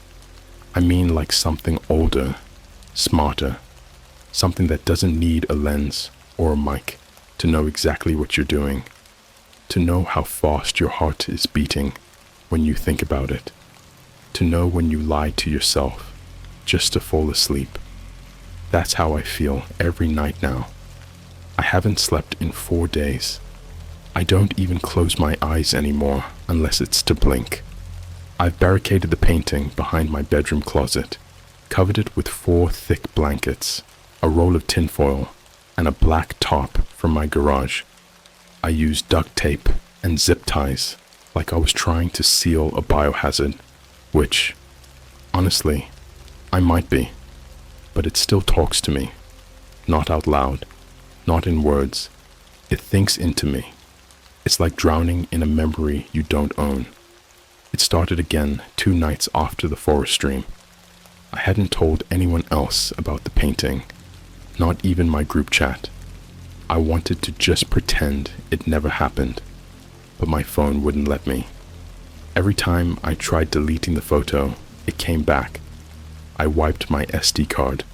Factory reset the entire thing. Swapped SIMs. Nothing changed. The same image would reappear in my recents folder, even though I was offline, and it looked different every time. First, it was the forest again, but all the trees were dead. Then it was the same scene, but the snow was red. Then there were faces carved into the trunks. Dozens of them. Their mouths weren't open. They were sewn shut. And then the worst version appeared. It was me, in the middle of the clearing, standing with my arms by my side. No expression, just blank. I was shirtless, and on my chest someone had carved a word in jagged red lines. Remember. I threw up on my keyboard when I saw that one. I tried breaking the canvas with a hammer, but the head bounced off. Not like wood, not like metal. It sounded like meat. The canvas wobbled, like something moved behind it. I went back to the crate it arrived in. I dug through the wax paper and found a note I hadn't seen before. It was tiny, wedged in the corner, barely held together by string. It wasn't paper, it was skin. On it, in dried ink, or maybe blood, was a single sentence. He does not like to be seen from behind. I read it twice. Then I turned around, and the room got cold. I'm talking frost on the windows, breath turning to steam, heartbeat dropping cold. And I swear on my mother's grave, I heard breathing behind me. Not mine, not human. It sounded like something enormous just inches from the back of my head. But when I spun around, nothing was there. Except for one thing. The painting had moved. It was now leaning against my chair, facing the hallway. That night, I heard someone walk into my room. Not in a dream, not in my head, in real life. I live alone, doors locked, no one has a key. I heard slow, careful footsteps, socks on carpet. I froze under the covers, too scared to breathe. I thought it was a break-in. I had a bat under my bed, but I couldn't move. My arms felt numb. Then I heard them whisper. It wasn't a language I knew. It sounded reversed, like someone playing audio backward through an old tape player. But it wasn't just gibberish. It was a voice, and it was furious. I heard glass crack. Then the closet door slammed shut by itself. The footsteps stopped. I didn't sleep. I couldn't. When the sun finally rose, I found something written on my ceiling in black ash. Why did you look away? 2 days later, Kelsey went missing. I didn't even know until I saw the Instagram posts. Her mom and sister posted missing person flyers. She never went home after leaving my place. And nobody could find her car either. It was like she just vanished. But I knew. I opened the painting again. I didn't want to, but I had to know. I had to see what was in the clearing now. And when I looked, I saw her. Kelsey. She was in the painting, trapped in the forest. But her arms were twisted the wrong way, like someone had turned her inside out and folded her like a chair. Her mouth was sewn shut like the tree faces, and her eyes, they weren't eyes anymore. They were mirrors. I ran to the bathroom and sobbed for 20 minutes. When I looked at my reflection, my pupils were dilated, almost black. My skin was pale, and under my eyes were bruises, not just from exhaustion. These were fingerprints. Something is coming through this thing. That same night, I left my apartment and went to a 24-hour McDonald's down the street, just to feel normal. There were people laughing, kids yelling, someone FaceTiming in the corner about anime. It felt safe. I looked out the window and saw the reflection of the parking lot. There was someone standing by my car, except it wasn't a person. It was blurry, the same way the figure in the painting used to be. It had no face, no eyes, no mouth, just a head-shaped void, like someone had scraped the identity off a mannequin. It stood there for 10 minutes, not moving, not even swaying. When I got back to my car, there was a handprint on my windshield. 3 fingers, and they were burned in, like acid. When I got home, all the lights in my apartment were on, and the painting was in the hallway again, facing the bathroom mirror, and written in condensation on the mirror was, "You were in the painting last night." I don't know how to describe what that felt like. It's not just fear. It's like knowing someone's been recording your soul, like you're not in control of where you are anymore, that you could wake up somewhere else and not realize you ever left. The next morning, my TikTok For You page was blank, just a black screen with glitchy text scrolling by that said, "You are a window now." I couldn't close the app. I couldn't even delete it. When I looked at the black screen, I saw the reflection of my room behind me. But it wasn't me sitting there. It was the blurry figure, smiling. I don't know who I am anymore. Not entirely. I found a tooth on the floor this morning. It wasn't mine. My phone buzzes randomly with strange coordinates, all of them in Norway, near a town that doesn't exist. I checked Google Earth, and the satellite view of that spot is blurred out. Not pixelated, not censored, just missing, like a hole in the planet. Tonight, I saw something move under the canvas. It ripples, like there's liquid behind it, and every time I try to destroy it, it gets colder in the room. Last night, I swear to God, I woke up inside the painting. It wasn't a dream. I woke up on the ground, in the snow. I couldn't breathe. The sky was green, and there was music playing somewhere far off. Some weird hollow version of a nursery rhyme, but the melody was all wrong, reversed. There were other people there. I saw a woman with no eyes, a child whose face was a screen, and one man tied to a tree by his own nerves, like someone unzipped his skin and braided it around the bark. They didn't move, but they were alive. All of them looked at me, and all of them whispered the same thing.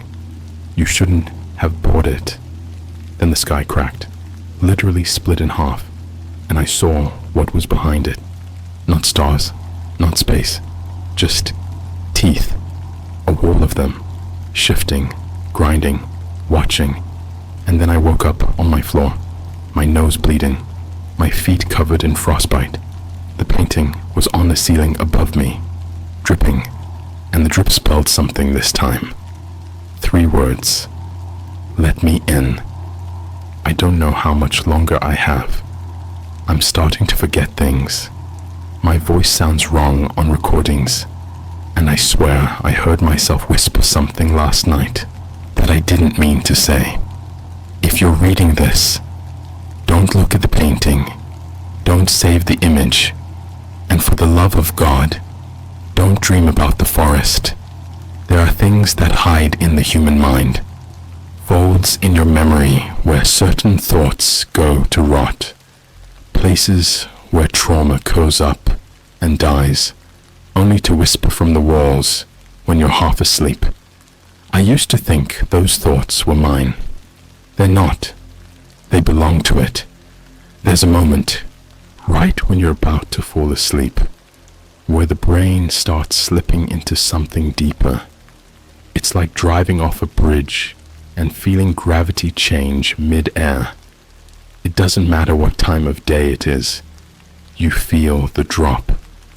That's when the painting reaches through. I can't even say it's a painting anymore. That word doesn't fit what it is. It's not art. It's not object. It's mouth. It feeds on places you've already forgotten. Dreams you had as a kid that left you waking up crying, but you don't know why. The thing remembers. And now I think it's wearing me. Last Thursday, I looked in the mirror and realized my reflection wasn't blinking. I stood there for 10 straight minutes, waiting, watching, trying not to breathe. And it smiled first. Not a normal smile. It opened its mouth, and there were too many teeth. Rows and rows like shark jaws, but too long, like piano keys, and I could hear them grinding, gritting together as it mimicked what it thought a smile was supposed to be. I threw a towel over the mirror. When I pulled it off an hour later, the reflection had gone back to normal. but my left eye was bleeding and my gums felt raw, like I'd been biting something that wasn't food. Later that night, I checked my Ring cam out of paranoia. My apartment door had motion alerts while I was sleeping. 34 clips, all within a 3-hour window. There was no person, just shadow. It wasn't static. It looked like it was crawling on the floor. Thin, too thin.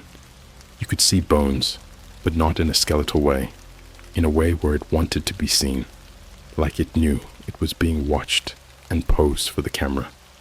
At exactly 3:44 a.m., it reached the lens and whispered, "Found you." I tried deleting the videos. They came back, in reverse, and every time I played one, the painting in my room dripped. Not water, it was thicker, pink. The smell started on Friday. It wasn't just rot, it was old metal, like something died inside a rusted vending machine in the sun. My apartment began to feel wrong, like it wasn't mine anymore. The floorboards creaked, even when I stood still. I heard ticking from the walls. I had maintenance come to check it out. I told them there might be rats or something in the vents. The guy came in, looked around for maybe 10 seconds, and asked if I had anything. Foreign. I lied. He said something weird before he left. He looked me dead in the eye and said, "If you see your own corpse, don't speak to it." Then he walked out. Never saw him again. His name never showed up on the apartment service roster. I checked with the leasing office. They said no one came by, but I have him on camera. Or, I did. The footage corrupted. Saturday night, I stopped sleeping entirely. I just sat on my couch, in total darkness, trying not to move. My phone buzzed once. No number. Just a black screen and a single image. Not a photo, a render of me, lying in a glass box, floating in some kind of void. My eyes were gone. My chest was cut open. The word remember was now etched in my ribs, and in the reflection of the glass box, I could see the forest. It wasn't snowing anymore. It was raining teeth. That morning, I tried leaving. I packed a single duffel, grabbed my car keys, and ran out the front door without looking back. I don't even remember locking up. I just drove. No GPS, no plan. I just kept moving. I stopped 6 hours later, somewhere in the outskirts of Reno. Checked into a dirty motel with buzzing yellow lights and a dead vending machine in the lobby. I left the painting behind, burned it with lighter fluid, and watched it smoke through my window. Thought I was free.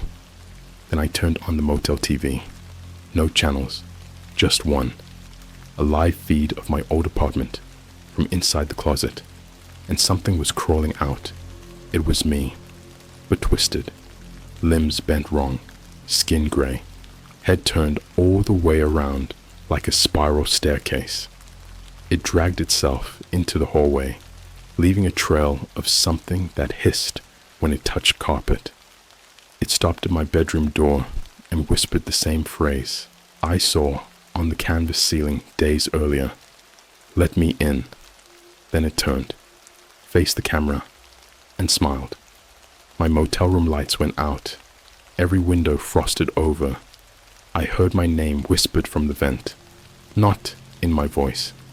And when I turned around, the motel mirror was filled with static, and through the static was the painting. But now it was moving.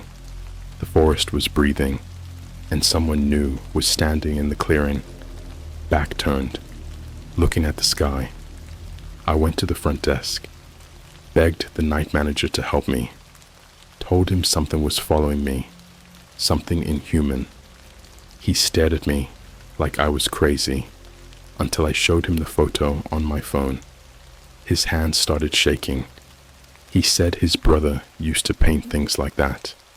Said he went missing back in 2009. vanished off the coast of Bergen, Norway.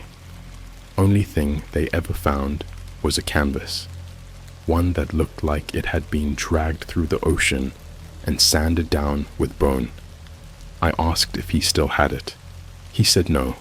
He burned it, but it never stopped dripping. I left the motel at sunrise. The road out of town was closed.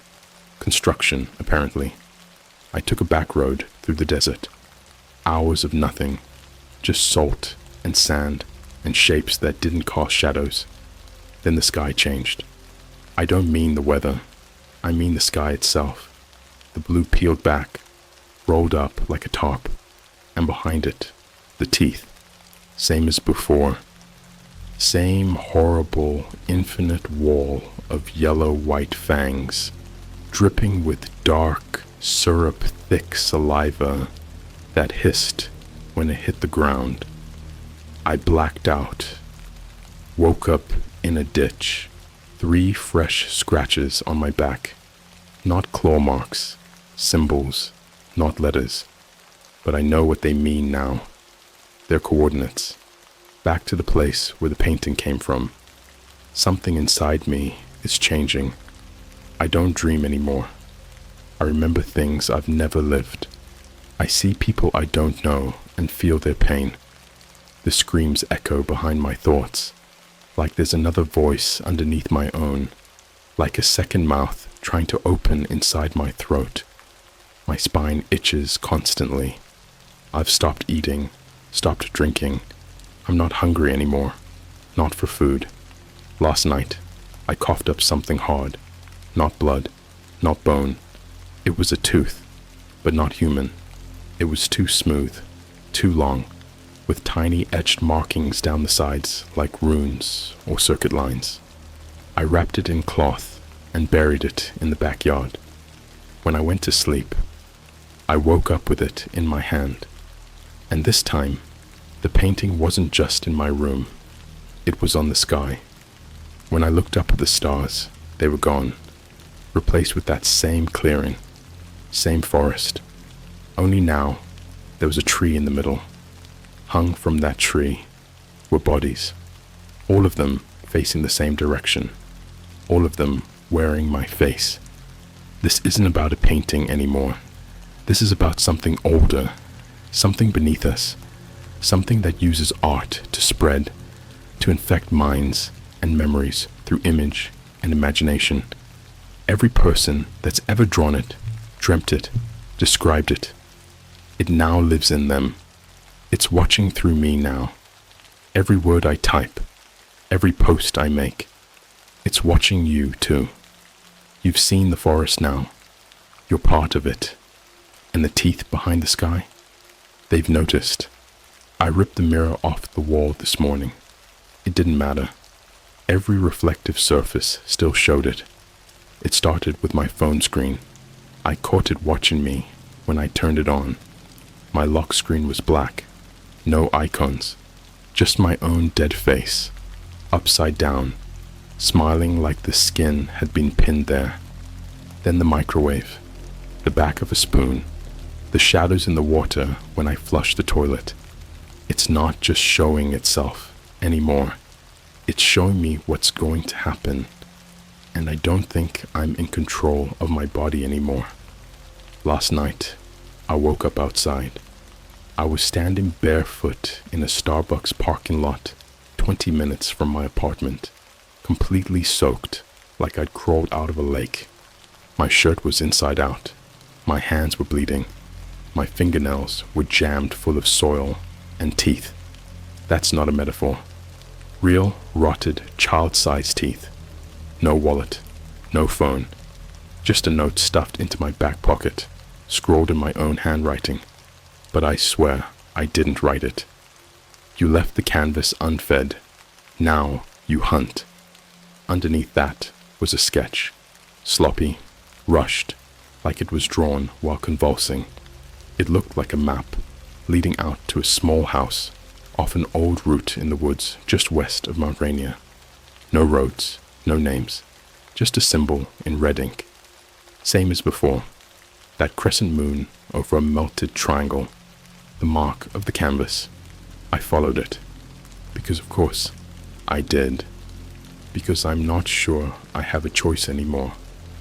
It was night by the time I reached the cabin. It wasn't abandoned. There were lights inside, but they didn't shine outward. The windows weren't blacked out. They were inverted. Looking in felt like looking through a hole in the world. I saw the forest. I saw the snow. I saw me inside, standing perfectly still, holding a knife made of teeth, and I watched myself smile. The door opened before I could knock. There was no one there, only the sound of wet cloth dragging across tile. A smell hit me, like battery acid mixed with warm milk, flesh that had forgotten it was alive. On the table inside was a photo album. Every photo was of me, not just recent ones, photos I've never seen in my life. Me at a birthday I don't remember. Me with a family I've never met. Me sitting in a chair, staring at a static TV, naked, with the words, "Pray with your teeth," carved into the wall behind me in what looked like chewed up hair. I flipped through every page. One was completely blank, until I blinked. Then it showed a new photo. I was sitting right there, in the chair by the table, and behind me was the canvas. But this time, it was different. It wasn't the forest anymore. It was the inside of a classroom. Children with their faces erased, mouths drawn on their cheeks in thick red crayon. A teacher hung upside down from the light fixture, her spine unraveling like yarn. And in the back corner, it, the figure, no longer blurry. Its face was just mine, but not right. There were too many eyes. All mine, all blinking at different rhythms. And that grin, that unholy shark skin grin, wide enough to split skin from chin to collarbone. It opened its mouth, and in the painting, I could hear it say, "We've been practicing." I passed out. When I woke up, it was morning. I was lying on a plastic sheet, covered in charcoal and paint thinner. My mouth was full of black salt. My fingernails were gone. All 10, just gone.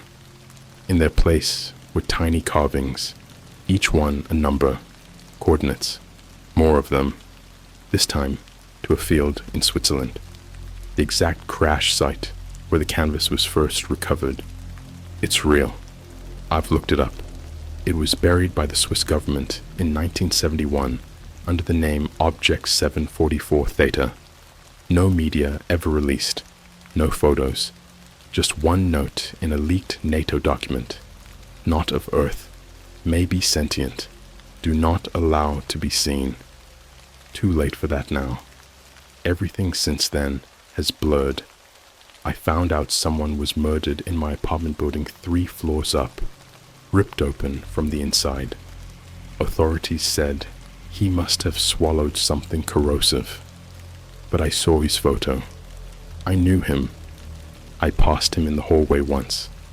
And now his face is in the canvas, right where the tree used to be. He's hanging from a hook that's driven through the sky. Like the stars themselves are made of bone. I tried warning someone. I posted a clip online, a few seconds of the canvas shifting. TikTok took it down in 20 minutes.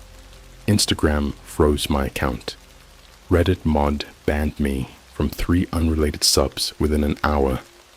I tried emailing the clip to a burner I made in high school. The email bounced back. It had already been opened by me. Now I can't tell if I'm still me. I've started saying things in my sleep. My voice recorder picks up whispers like "unframe your mouth" and "paint in the dark or you die blind." There's a hole under my bed now.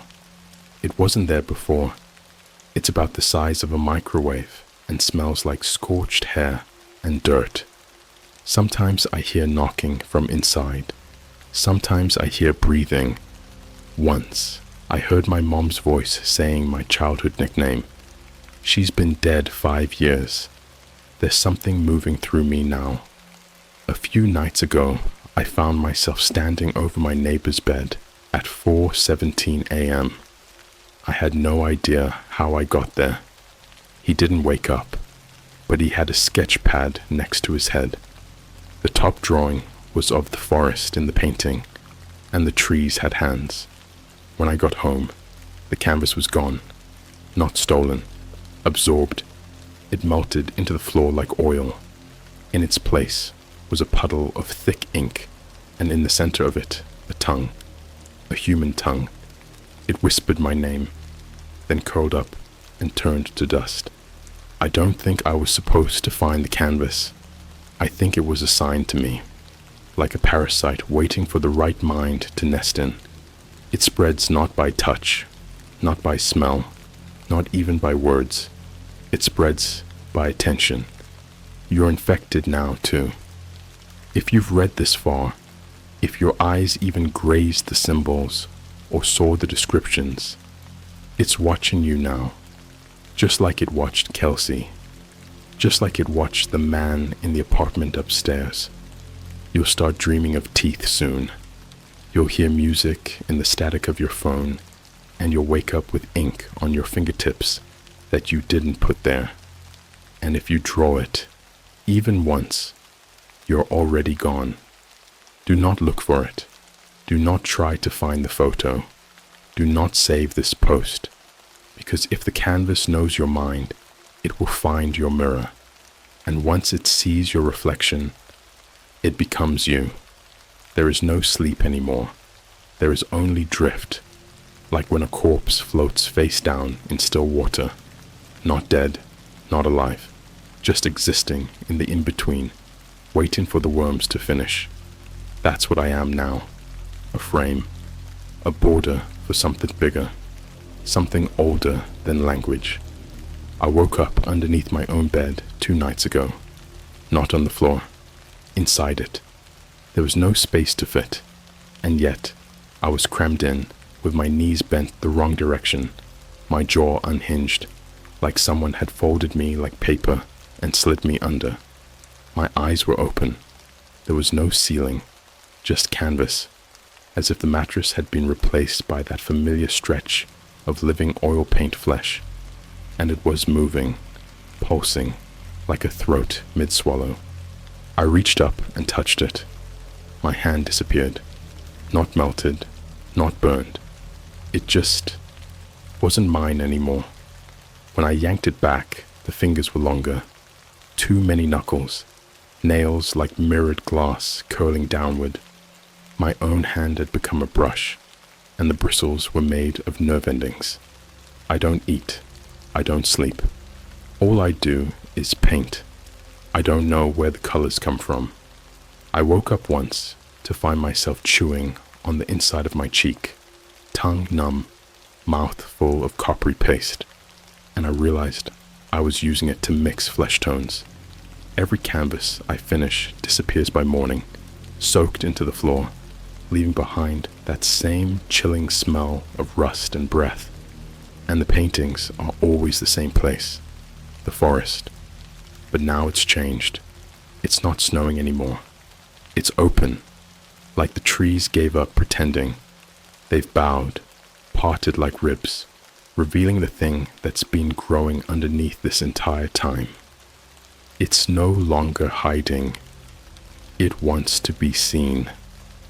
I looked in the mirror yesterday and saw myself painting again, but my reflection wasn't mimicking me. It was ahead of me, moving faster, fingers blurred, eyes split vertically, tongue dragging across its chin like a paint scraper. I stopped moving. The reflection didn't. It just kept going until it turned its head slightly and grinned. Then it wrote something in blood across the mirrors inside. You're late. It's not just my body anymore. I've found things inside me, hollow patches of skin that feel like latex, full of static. Sometimes when I press on them, I hear music boxes playing from inside my ribcage. A few days ago, I coughed up a vial filled with black paint. No label, just a single symbol etched into the glass with a bone needle, the crescent over the melting triangle. I opened it. I shouldn't have. When the first eye opened in my palm, I thought I was hallucinating. It blinked sideways, like a fish. It saw things behind me. It showed me what was waiting in the corners. A hallway that isn't in my apartment, filled with hooks. Each hook holds a version of me. One is laughing, one is crying, one is scratching at its own chest until blood turns to string. But the last version has no face, just canvas, torn at the edges, and it's wet. I burned everything, every sketch, every journal, every mirror. I ripped my laptop apart, flushed my phone, smashed every bulb, even stripped the paint off the walls. It didn't work. The symbols came back, etched into the wood grain, bleeding up through the floorboards. Even the shadows started spelling words when the light hit them right. They whisper through the vents now, in every room I walk into. Finish the frame. The paint is flesh. You are the canvas. The worst part, people have started coming here. I don't know how they find me. I hear the knock. Always 3, always soft. When I look through the peephole, no one's there. But the second I turn around, they're already inside. They don't talk. They pose. Bodies stiff, limbs bent backward, faces blank like mannequins dipped in ash. Their skin is painted over with landscapes from the forest, like they've become windows themselves. Some of them leak. I followed one to the bathroom once. It stared into the sink, then looked up at me and spoke with Kelsey's voice. We're still here. We see through your strokes. You are painting our exit. I try not to sleep, but the dreams come anyway. Not dreams, memories, not mine. One was of a group of soldiers discovering the crash site, Nittensutien. En dal I Norge öppnet sig upp som en knust kjeve. The object wasn't metal, it was flesh. A structure, alive, shaped like an enormous collapsed frame, pulsing with color and light that moved like blood in water. Inside was a single canvas, still wet, and the moment one of them touched it, he started screaming colors, not words, colors. He bled pigment. He clawed out his own eyes and used them to blend the oils across the frame until his body stopped moving. The last word he said wasn't human. It was a sound with teeth. I'm almost finished. The final painting is calling me. It knows what it wants now. Not the forest, not the crash, not the watches in the sky. It wants the inside of my skull. It wants a self-portrait that transcends reflection. It wants me to paint what it sees when it looks through me. I've seen the outline. It's not human. Its mouth, endless, circular, with teeth like rotating doorways. Every tooth a portal to another place. It wants to eat the idea of me. It wants you next. I mailed the final painting to a random address I picked from an old yearbook, sealed it in lead, taped every inch, covered it in warnings, scrawled across the crate in blood. Do not unframe. Do not dream. Do not paint.